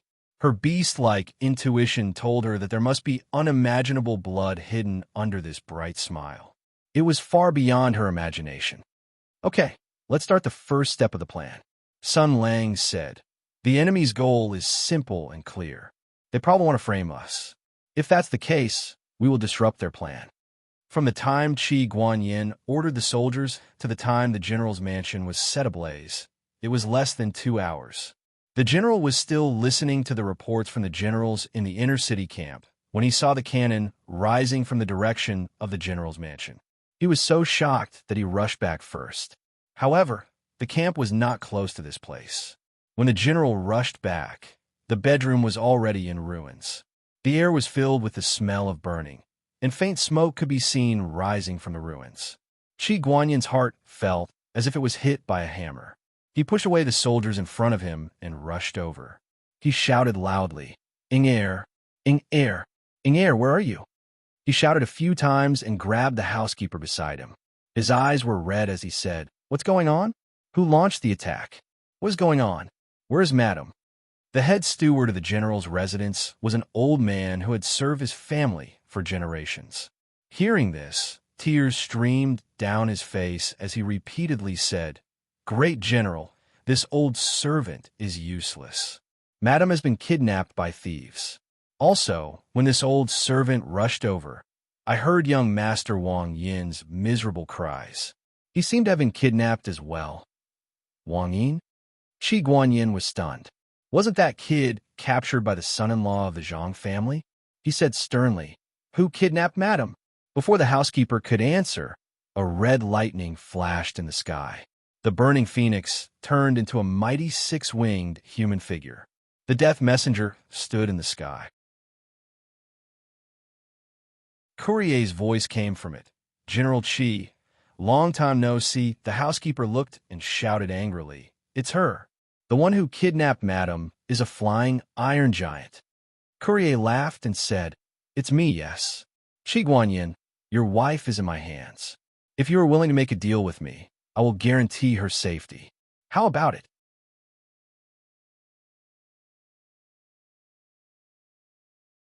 Chapter 456. Your wife is in my hands. I won't hurt her as long as she's obedient. Courier lied without batting an eyelid, playing the role of the villain. Even an ordinary person wouldn't be able to bear such a thing, let alone Qi Guanyin, the commander of Mingzhou's military district. He was so angry that his liver and lungs were about to explode and his teeth were about to shatter.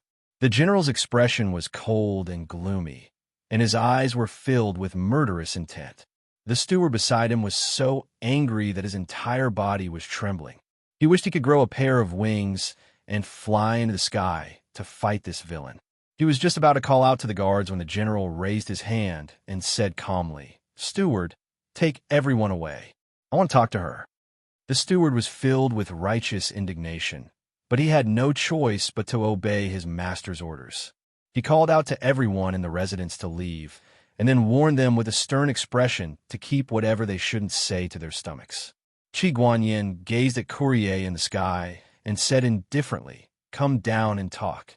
Without another word, Courier adjusted the power of the thrusters and slowly landed on the ground. Qi Guanyin's eyes flashed coldly. "You're quite bold, coming so close. Aren't you afraid I'll kill you?" Courier thought to himself, "Sun Lang is watching from the shadows. If you can't even detect him, why should I be afraid of you?" However, she couldn't say this out loud. She only laughed coldly and said, "If you want to get lucky, then you can give it a try. But I can't guarantee what will happen." Qi Guanyin took a deep breath and forced himself to calm down. The anxiety and uneasiness caused by his wife's kidnapping receded slightly, and the calmness and wisdom of a famous general returned to him. The general looked straight at Courier with a sunran gaze. "My steward also heard Wang Yin's screams. He's also in your hands? Humph, so that's how it is. Is the so-called Zhang family's son-in-law your accomplice? So the so-called beautiful maid is you?" Courier praised inwardly. As expected of Qi Guanyin, his brain worked quickly. She obeyed Sun Lang's instructions and stabbed Wang Yin in the back. Then she replied straightforwardly, "That's right. If it wasn't for your brother-in-law leading the way, I'm afraid it would have taken us some effort to find your wife." Qi Guanyin snorted. "Bastard." Courier almost laughed out loud, but she said calmly, "Didn't you and your wife spoil this bastard? You Easterners have a saying, you reap what you sow. You allowed Wang Yin to run amok, So he provoked us and took the initiative to come to us. You've spoiled him until he's afraid of death. So he obediently led the way for us, causing your wife to fall into our hands. Madame Wang dotes on her brother in every way possible. So with him in our hands, Madame Wang has to do whatever we want her to do. Qi Guanyan's expression became extremely ugly. Creel's words were very skillful. With just a few words, he had put Qi Guanyan at a disadvantage. He also pointed out the dangerous situation Madame Wang was in at the moment. Qi Guanyan's face became extremely unsightly. He shouted, "What the hell are you doing? Why did you kidnap her?" After questioning, he seemed to want to turn the situation around. He threatened, "You kidnapped my wife. This is the most despicable provocation. If I report this to the imperial court, the diplomatic relations between the two countries will be affected. The consequences are not something you can bear. I'm warning you, if my wife loses a single strand of hair, I'll immediately mobilize the entire province's army to the border. Even if this matter reaches your emperor, I'll be justified." Saying this, the great general continued, "And don't forget, what is the purpose of your visit this time? You've caused unnecessary trouble and done such a thing. I'm afraid even the empress concubine won't let you off." "It's here. It's finally here." Hearing Qi Guanyan finally say the key words, Courier breathed a sigh of relief. Then, she continued to act according to the script. She suppressed her anger and sneered. "Empress? Won't let us go. Humph, what do you think she's going to do?" Qi Guanyan's heart skipped a beat. He couldn't help but think of the new order Empress had given him recently. For the Empire's 100-year plan, in order to obtain the core technology of the Lihua Kingdom, use all efforts to destroy the Death Messenger and the Lone Wanderer, and transport the two Seraph armors to the capital as quickly as possible. He had just made up his mind to carry out Empress's order and offer his last loyalty to his master. But now, the target of the mission was right in front of him, and it seemed that she already knew about it. It was really embarrassing, but this was something he couldn't admit. He pretended to be at a loss. "I don't know what you're talking about." Courier's tone became more and more gloomy. He sneered. "You don't know? Qi Guanyan, you're the great general of Mingzhou, one of that woman's most loyal subordinates. You actually don't know what happened in Tensei province? Do you think I'm a 3-year-old child?" Qi Guanyan complained in his heart, but he still said stubbornly, "I really don't know what happened. If there's any misunderstanding, I can resolve it on your behalf." Courier gritted his teeth. "Humph, your Tensei province betrayed the cardinal and brazenly tore up the alliance. You want to catch me and the Lone Wanderer in one fell swoop, coveting the flame power of the Lihua Kingdom. You're so despicable and shameless. Going back on your words is simply a disgrace to the Hutu royal family. You don't have the slightest nobility spirit." Qi Guanyan was greatly shocked. So was this matter. How did she know? He didn't need to pretend to be shocked, because he was very shocked at this moment. Qi Guanyan cried out involuntarily. "How was this possible? Could the information be wrong? How did you know this?" "How'd I know? Of course, it was Sun Lang who taught me to say this. As for how he knew, well, according to my observation, he probably casually spouted nonsense, and then habitually put the blame on Her Highness Empress, who seems to be deeply entangled with him." Courier complained his heart, but he said proudly, "Because the warriors of the Lihua Kingdom are protected by the spirits of fire." Before the plan of Tensei province was carried out, the Order of Fire finally cracked the scheme. Another seraph in the battle sequence of the Burning Angels rushed to Ming province from afar and sent a warning to me. Qi Guanyan was stunned for a moment.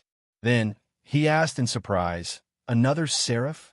"That's right," Courier Sunran said. "You should feel honored, Qi Guanyan. 3 seraphs have gathered in your territory like never before. It's a force that is enough to destroy a small country. Are you ready for our wrath? The glory of the divine power of fire will not be blasphemed by the despicable." Damn it, why is there a 3rd seraph? Qi Guanyan's mind was in a mess. Everything that had happened in the past few days was more and more troublesome than the last. Also, they were all related to each other and almost drove him crazy. Even though he was one of the few masters of military strategy in the world, He still felt that such troublesome things were extremely tricky and did not know what to do. But soon, he sorted out his thoughts. Although these things were very messy, if he knew his purpose, he would have a solution. And Qi Guanyan's only purpose was very simple and very clear. That was to do everything in his power to ensure Ying Er's safety. Not only her safety now, but also her peaceful, stable, free, and comfortable life in the future. This was the only thing he cared about, the only thing he cared about, and the only thing he wanted to do. Now that he had made his goal clear, the rest was simple. For Ying Er's safety, he could make a deal with anyone, and he could betray anyone, no matter who that person was. He closed his eyes and took a deep breath. When he opened his eyes again, there was no sadness or joy in them. Obviously, he had put some things out of his mind. The general said slowly, "You kidnapped Ying Er and came to negotiate with me. You must want me to do something. Tell me your conditions." Courier said leisurely, "I am a Leaf Fire Guard, a soldier of the divine power of fire. I am a priest of the order. You and I are both soldiers, loyal to our country. For us, the country's interests are above everything else." Qi Guanyin showed a mocking smile, but no one knew who he was mocking. Mame did not take it to heart. She said calmly, "Although we are unwilling, we have to admit that the Hutu Empire is stronger than the Leaf Fire Empire. The Heavenly Plan Palace's scheme did not cause any actual harm to us. Therefore, we cannot openly retaliate, and we cannot shed all pretense of cordiality. In fact, even if the Heavenly Plan Palace really succeeded and the Hutu Empire obtained 2 blazing angels, the Pope and the bishops would not have the determination to resort to war. Instead, they would try to solve the problem through diplomatic means. This is why the Heavenly Plan Palace is so fearless." Qi Guanyin said expressionlessly, "Go on, but the interests of the Fire Kingdom must be protected. The treacherous Tensei province must be punished. We must leave this country safely, and my mission must be completed." Courier said, "The above 4 points are the core of our agreement. Let's talk about them one by one." Qi Guanyin nodded slowly. "I can guarantee that you will leave this country safely. As long as you guarantee my wife's safety, I can even personally lead troops to send you out of the country." Courier said, "Including the Lone Walker. Retrieving the Lone Walker is part of the mission." Qi Guanyin nodded, "But he is now in Mingzhou. He should be hiding in the house of Hu Shouxin, a retired general of Tianyuan. Do you want me to lead troops to capture him?" "No need. I can persuade him to leave when the time comes." Courier said coldly.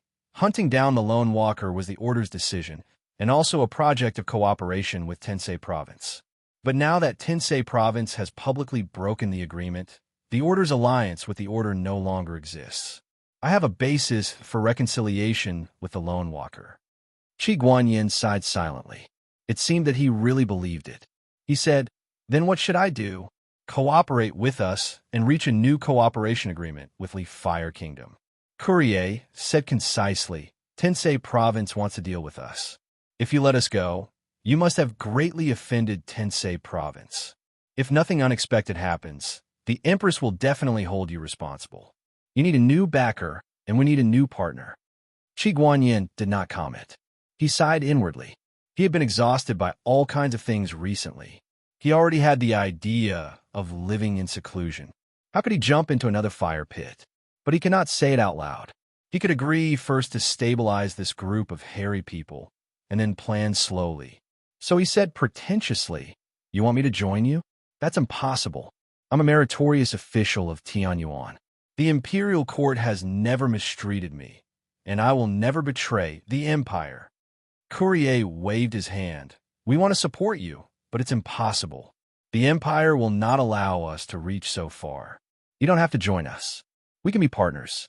Moreover, after this incident, our cooperation with Tensei Province will be completely suspended. But the Order still needs a strong ally to replace Tensei Province. You can be the middleman." Qi Guanyin thought for a moment and had an answer. He said in surprise, "Could it be, we will cooperate with whoever is the enemy of Tensei Province?" Courier said, We heard that a major event has happened in the Empire recently. A political force in your country has a fierce head-on conflict with Tensei Province. This is our chance, and also your chance.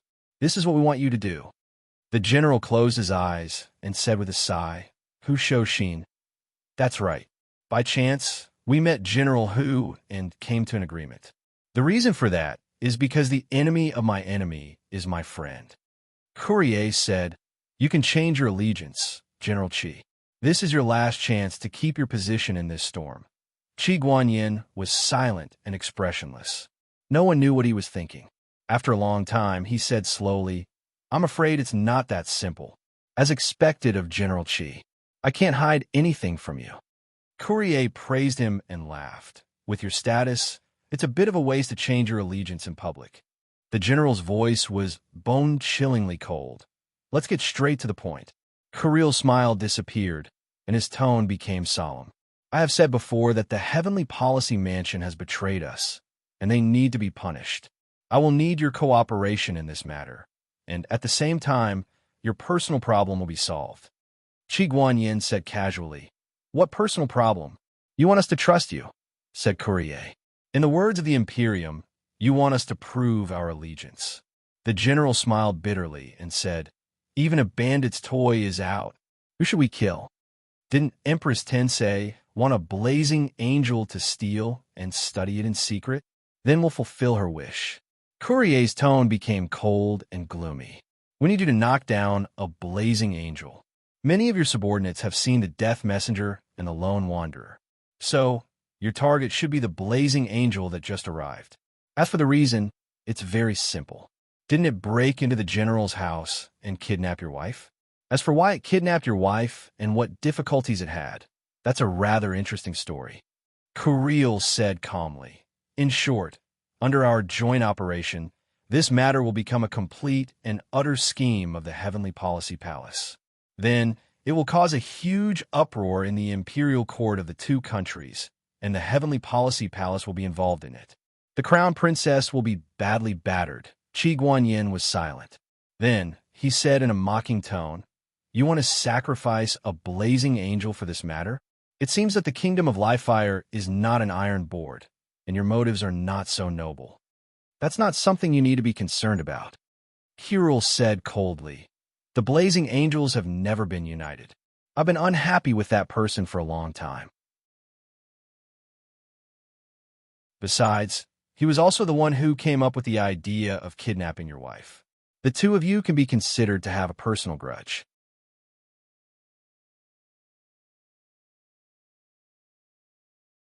Chapter 457. Qi Guanyin did not think for a long time. He was not interested in the real purpose of the other party. He did not care what the other party wanted to do. He only hoped that his wife would be safe. That was enough. He was silent for a moment, then nodded and said, "I will promise you, and I hope that you can keep your promise and ensure my wife's safety. All of our agreements are based on Ying Heir's safety. If she is safe, then everything will be fine. If she is hurt," his tone was emotionless. There was only indifference like ice. The general looked at Courier and said word by word, "I will make you regret it for the rest of your life." This was not a new threat, but it made Courier feel a little uneasy. Her heart trembled, but she said calmly, "We don't need to be enemies with you. Don't worry." Qi Guanyin said indifferently, "Then give her back to me. Why are you in such a hurry?" Courier smiled faintly. "Just as you don't trust us, we don't trust you either. We want to see your sincerity. Now, let's start the agreement.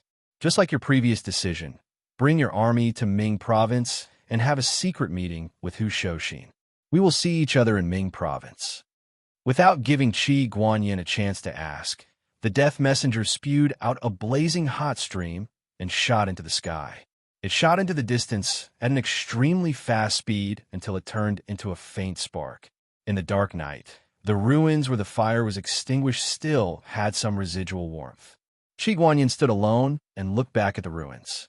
2 hours ago, he was still sitting in the house, whispering to his wife. They parted warmly. There was no pledge of eternal love, but their feelings were always engraved in his heart. But now, where did she go? He reached out and grabbed the sachet on his waist. It was sewn by Ying Heir. A strand of her hair was sewn into it. It was a keepsake that his wife gave to her husband who was about to go to war. He always carried it with him. Taking off the sachet, Qi Guanyin put the delicate embroidery in front of his nose. Smelling the faint fragrance, the general closed his eyes and said softly, "Air, is this a show that you put on? I don't know, but I hope so, because as long as you're safe, everything will be fine. Everything will be fine." Courier deliberately flew back and forth between the clouds and the mountains a few times before sneaking back to the rendezvous point she had agreed with Sun Lang. After landing, she left the cockpit of the Death Messenger and said in a complicated tone, "We came to find the Wang family this time, but she was captured by uninvited guests and almost became a scapegoat. The operation plan can be said to be a big failure. I didn't expect you to turn the tables." Courier was born in a hunting tribe in the north of Flaming Fire. After joining the church, he rose through the ranks. Relying on his strong heart and his battle experience, he sat in a high position in the Flame Guards. He boasted that he was invincible among the blazing angels and could be said to be extremely arrogant. But today, he was almost beaten up by another blazing angel. It was simply a great humiliation, the kind that made her gnash her teeth in hatred.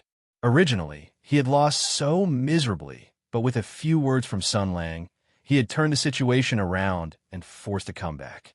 It was simply a race.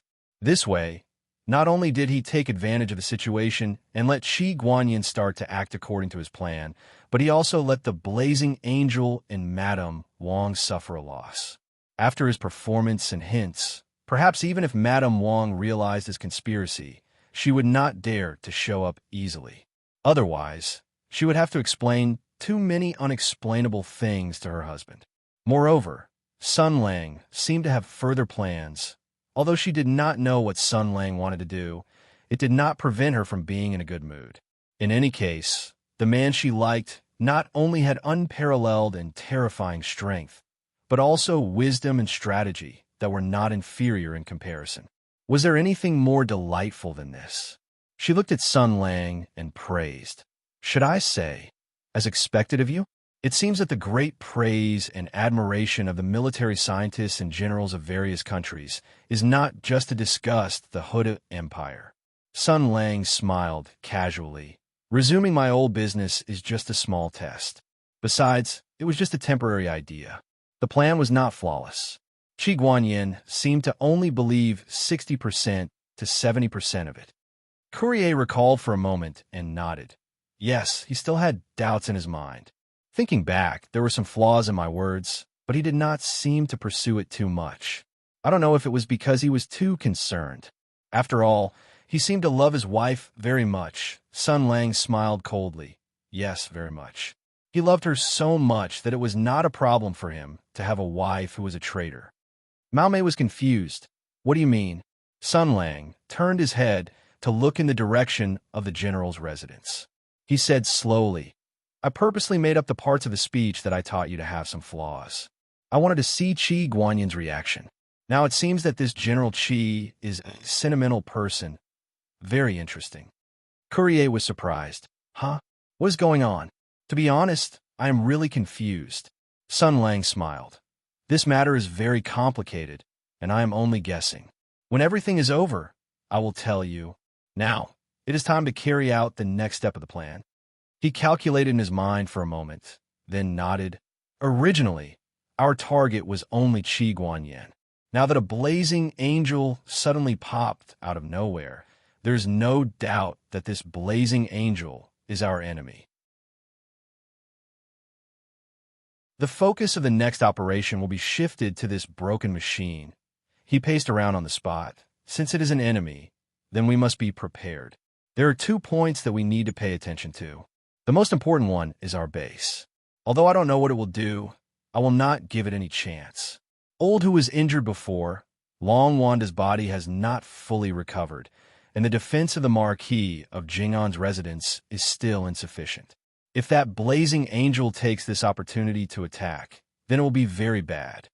Sun Lang turned around and said to Courier, "Therefore, you should return to Mingzhou now and raise your guard. Although we are not sure if our enemy will do this, we still cannot give them any chance. Courier nodded with a serious expression. Indeed, although I don't want to admit it, that blazing angel gives me a very bad feeling. If I were to fight it alone, perhaps I would not have absolute confidence in winning, but with the addition of the lone walker, it would be about the same. After all, every blazing angel has a unique design direction and style. With two blazing angels working together, they can completely display the effect of 1 + 1 is greater than 2. Sun Lang smiled. Long Wanda wants to kill you. Will he work together with you? Mao Mei also revealed a smile. Of course he will. He is of the Divine Emperor's faction. If he knew that there was an unregistered blazing angel, and that the pilots seemed to know Eastern martial arts, he would definitely scream in anger. Sun Lang laughed. That is indeed the case. From a certain point of view, this guy is an idealist. To put it bluntly, he is stubborn. Courier asked again, then what about you? Sun Lang pinched the space between his eyebrows. I just took back the blame that the blazing angel threw at me, but this is actually walking on a tightrope. There is a risk of playing out. If Madame Wong finds out that I am playing with her husband, regardless of whether she is loyal to her husband or to Tensei province, she will think of a way to warn Qi Guanyin. If Qi Guanyin finds out that we are playing with him, even if he is an honest person, he will not be willing to let it go. Mao Mei's eyes flashed. So you want to keep an eye on him? Sun Lang nodded. Yes, I have only exchanged a few letters with Qi Guanyin in the past, and there are some things that I have not had the time to tell him. This time, I will teach him what it means to cover up battlefield information.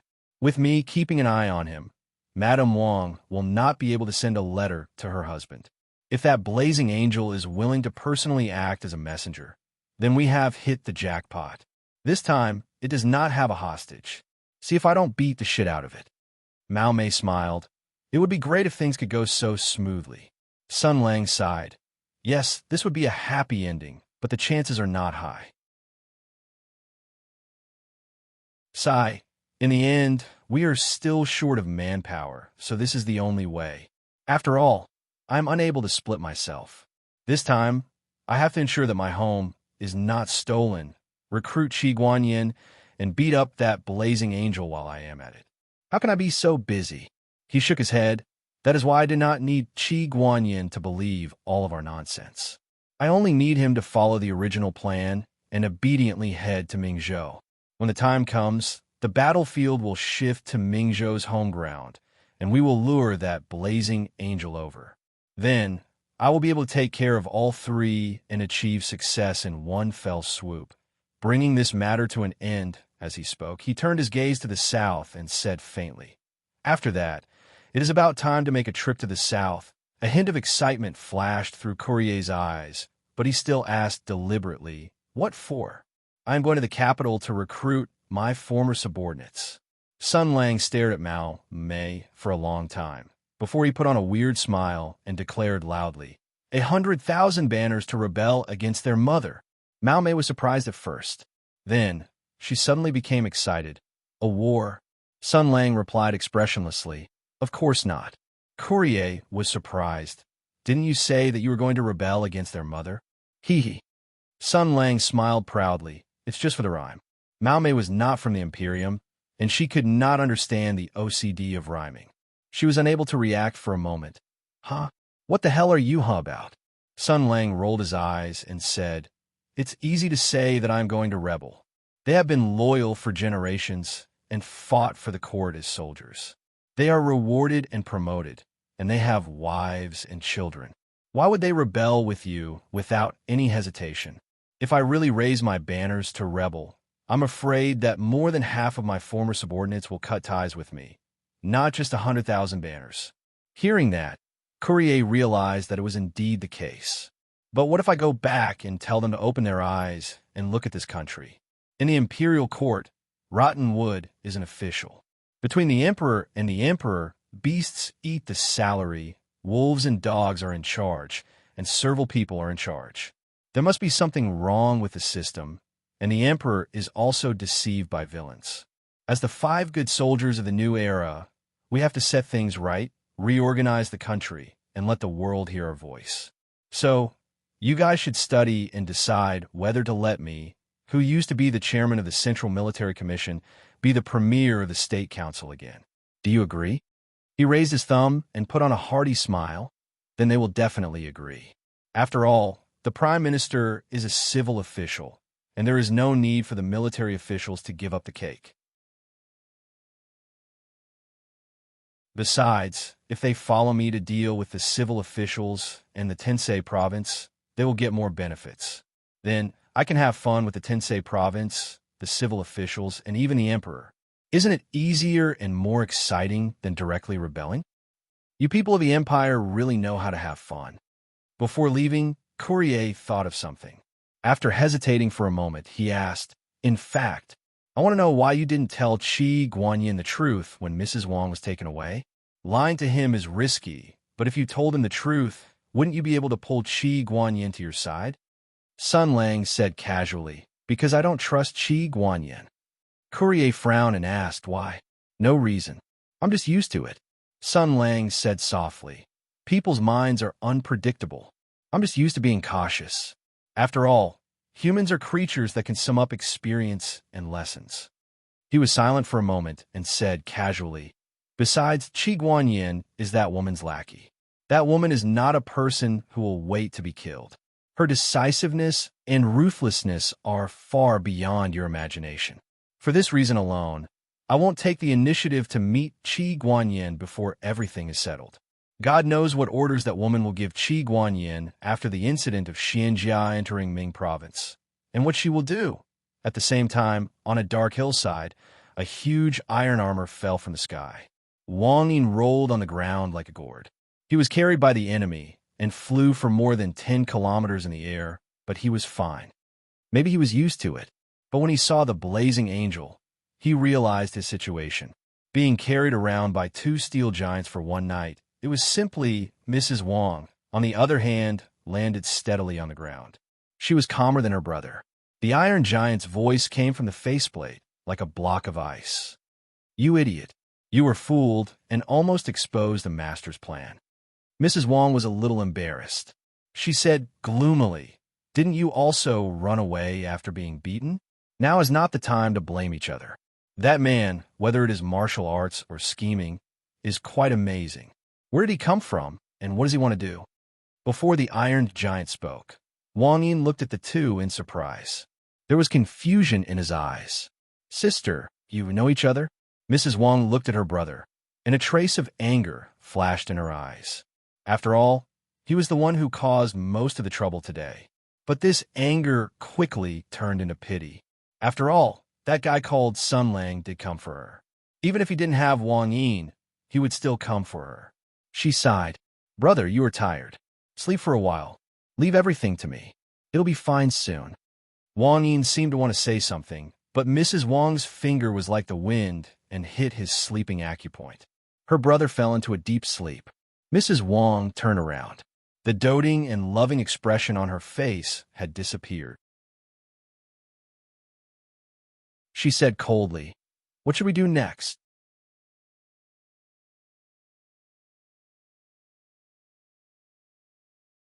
Chapter 458. No one in the Mingzhou general's mansion would be able to figure out that the abducted madam was with the kidnappers. On this dark mountaintop, schemes and schemes were carried out quietly. After Madame Wang knocked her brother unconscious, she looked at the mysterious blazing angel and said coldly, "What should we do next?" The blazing angel let out a hoarse and mocking laugh. "You're asking me what to do? Aren't you in charge of this matter? Why aren't you doing anything?" Madame Wang's body trembled slightly. Then she said calmly, "Since I'm in charge of this matter, everything will be decided by me. You have no right to ask." The blazing angel sneered, "I'm very suspicious of your current state. If I hadn't arrived in time, you would have been exposed by that brat. You weren't like this before. Could it be that you can't be ruthless anymore? If that's the case, then let me do it for you. Master ordered me to end my infiltration and return from the Lihua Kingdom, which means that something bad has happened in Tensei Province. We have to share Master's burden." Madame Wang secretly clenched her fist and gritted her teeth. "There's no need. This is Master's order. It can only be done by me." The blazing angel let out a hoarse laugh. I'm pessimistic about this. It seems that you've turned the act into reality. Madame Wang's eyes flashed coldly, and she retorted, What about you? You think that you're powerful and unstoppable, but what about tonight? I'm afraid that you've been at a disadvantage all this time, and your opponent seems to have held back. If you hadn't taken us as hostages, I'm afraid that you wouldn't have been able to leave the general's mansion tonight. Although I don't know what mission you came to Mingzhou this time, there's obviously a huge change in your mission. The dark red light on the blazing angel's helmet flickered a few times, and it said in annoyance, That person. Where did he come from? How can there be such a person in Mingzhou? This is completely unmentioned in the intelligence of Tensei province. Hey, you have deep influence in Mingzhou and have many eyes and ears. Haven't you heard of this person? Who is he? His identity, his origin, his family. Do you have any information? Madame Wang glanced imperceptibly at the imperial seal on the ground and then said, I don't know. Maybe he's a young expert from some hidden sect. Seraph said coldly, I don't know who he is, but I know the woman next to him. She's the famous messenger of death and the famous hunter of the fire order. I thought she was someone great, but it seems that she's just SOSO. She and the solitary wanderer are my targets. Master ordered me to kill the two of them and bring the armor back to the imperial capital. At the same time, it looked at Madame Wang, and the dark red light on its visor became evil. It said meaningfully, and help you complete your mission. Wang sure bit her lip and slowly said, But there was a change in the plan, wasn't there? That man called Sun Lang is probably here for my husband, and your target is also with him. In other words, no matter if it's you or me, if we want to complete our mission, we have to go through him. Are you his opponent? Seraph grunted and said nothing. The result was obvious. It cannot even beat Sun Lang, not to mention the messenger of death helping him. Madame Wang saw this and continued, Since there's such a change in the plan, we have to take some necessary measures. After all, you're alone and can't deal with such a situation. Seraph said coldly, What are you trying to say? Madame Wang said calmly, My husband and his army can be of help to our plan. Seraph sneered, And he can live for the time being, right? Madame Wang said slowly, You can go against two seraphs and an extremely powerful martial artist alone. After all, you're the one who can't complete the mission, not me. Seraph stared at Madame Wang in silence. Madame Wang also looked back at it without flinching. After a while, it laughed sinisterly. Good, very good. I'll listen to you this time, but you better understand what you're doing. Don't forget, Master is watching you. Don't try to play tricks on her, and don't even think about betraying her. Otherwise, you know the consequences of betrayal. Madame Wang was expressionless and said indifferently, I've known it for a long time. Seraph nodded in satisfaction. Then, tell me your plan. How do you want to use your husband and his army? Madame Wang said indifferently, You kidnapped me in front of everyone. This can't be denied. Your identity can only be that of kidnapper. After all, I can't explain how I know someone like you. But at that time, we flew away and left Sun Lang and that woman in the same place. If my family saw them, they would definitely think that the two of them are criminals. They would definitely use their weapons and have a conflict. She thought for a moment and said, Since that Sun Lang is such a powerful martial artist, he's naturally very arrogant and disdains to argue with ordinary people. It's easy to guess the aloof and arrogant nature of this kind of peerless expert. But the guards and servants of the general's residence are all arrogant and have very bad tempers. Since I was kidnapped, they would definitely fly into a rage. If they meet an uninvited guest at the scene, they would definitely tie him up first. They would definitely not be in a good mood. And that Sun Lang is a peerless expert. He has a strong character and pride. He would definitely not be submissive and wait to be captured and explain to my husband. So, there are only two results. Either the two sides would clash and turn into a war, or he would immediately retreat and take this loss. Then, he would wait for an opportunity to explain the truth to my husband. The former is not very likely. He wouldn't take the blame for this, and also wouldn't be willing to start a war with the general's residence because of such a stupid reason. So, he should have already left. The blazing angel thought for a moment and nodded. Indeed, the latter is more logical for this kind of person. Then what? Then? A cold glint flashed across Madame Wang's eyes. Then, this is an opportunity. You should have already left Huqing, and the general's residence would definitely be in a mess. My husband would also be very anxious. So, you can appear as a kidnapper and negotiate with my husband. Push the blame onto that Sun Lang, and make him the one who ordered you to kidnap me. Hiss! The blazing angel sucked in a breath of cold air. Killing with a borrowed knife? You're so ruthless. Madame Wang looked at it and revealed a strange smile. Yes, I have always been a ruthless and vicious woman. In order to achieve my goal, I will do anything. There was clearly something else hidden in her smile, but the blazing angel seemed to be immersed in this wonderful plan and didn't notice Madame Wang's abnormality. It thought carefully and felt that this plan was really wonderful. It clapped its hands, and the steel hands made a muffled sound. Then it laughed happily. Humph! No matter how good this Sun guy is at fighting, will he be able to block the arrow in the back? Wonderful. He probably doesn't know that he's about to become a wanted person in the entire Ming province military world. Soon, he'll have to flee pathetically from Qi Guanyan's furious pursuit. I wonder what's going on. Hee. Madame Wang said, it's not like that. He is a very powerful and peerless expert. My husband told me that even if there were thousands of soldiers and horses, such a person might not be killed, because even if he can't stop the army, he will still run. So, if you want to kill a peerless expert, you have to satisfy a prerequisite. That is, you have to create a reason for him not to retreat. The blazing angel asked anxiously, what reason? Madame Wang's voice seemed to come from the depths of hell. For example, family. My husband knows that he is the son-in-law of the Zhang family in Mingzhou. You only need to put the blame on Sun Lang, and my husband will naturally be furious. He will lead the army to Mingzhou and attack the Zhang family. Then, he will use his family to threaten him and create a situation for him to fight to the death. The blazing angel nodded. His impression of Madame Wang's viciousness deepened. However, he soon realized where the problem was. No, he is the son-in-law of the Zhang family in Mingzhou. Why didn't you say so earlier? If that's the case, why would I use Qi Guanyan? I can naturally go to Mingzhou and kidnap his family to threaten him. Madame Wang's expression changed slightly. Then, she said as if nothing had happened, are you stupid?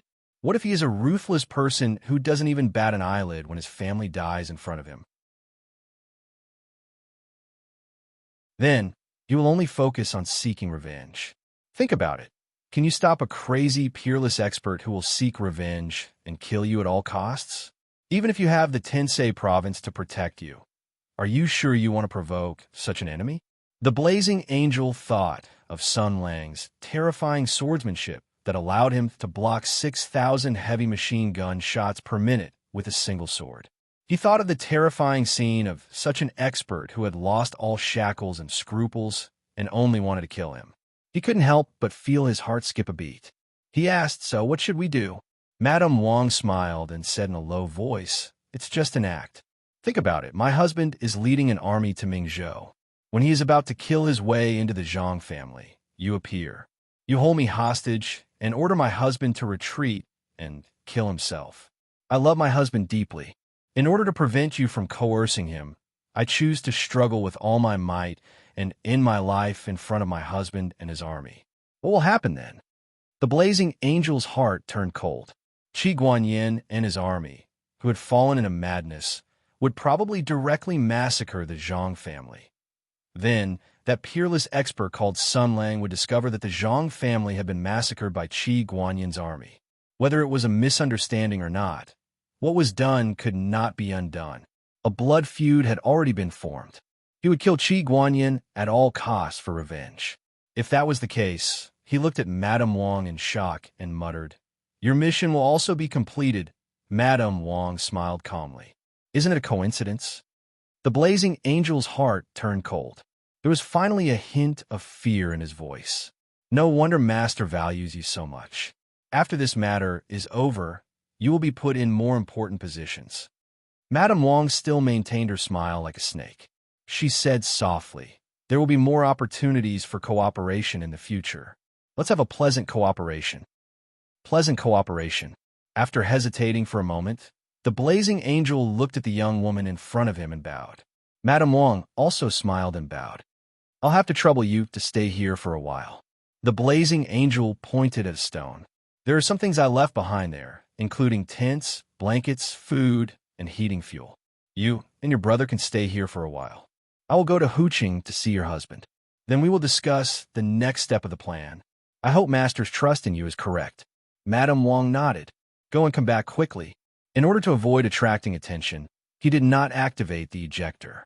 Instead, he quickly ran to Huqing until his figure disappeared into the darkness. Madame Wang stared at his back. The smile on her face slowly disappeared. She squatted down and hugged her knees like a weak little girl. Then she smiled. I am indeed a vicious woman, she said softly. In order to achieve my goal, I will do anything. What she did not know was that the blazing angel who was running at full speed in the darkness had a dark red glow in his helmet. A mocking voice came from the powerful leaf fire battle armor. There will be more opportunities for cooperation in the future. Humph! What a pitiful and pitiful woman. It left a sigh of unknown meaning and rushed to Huqing at full speed.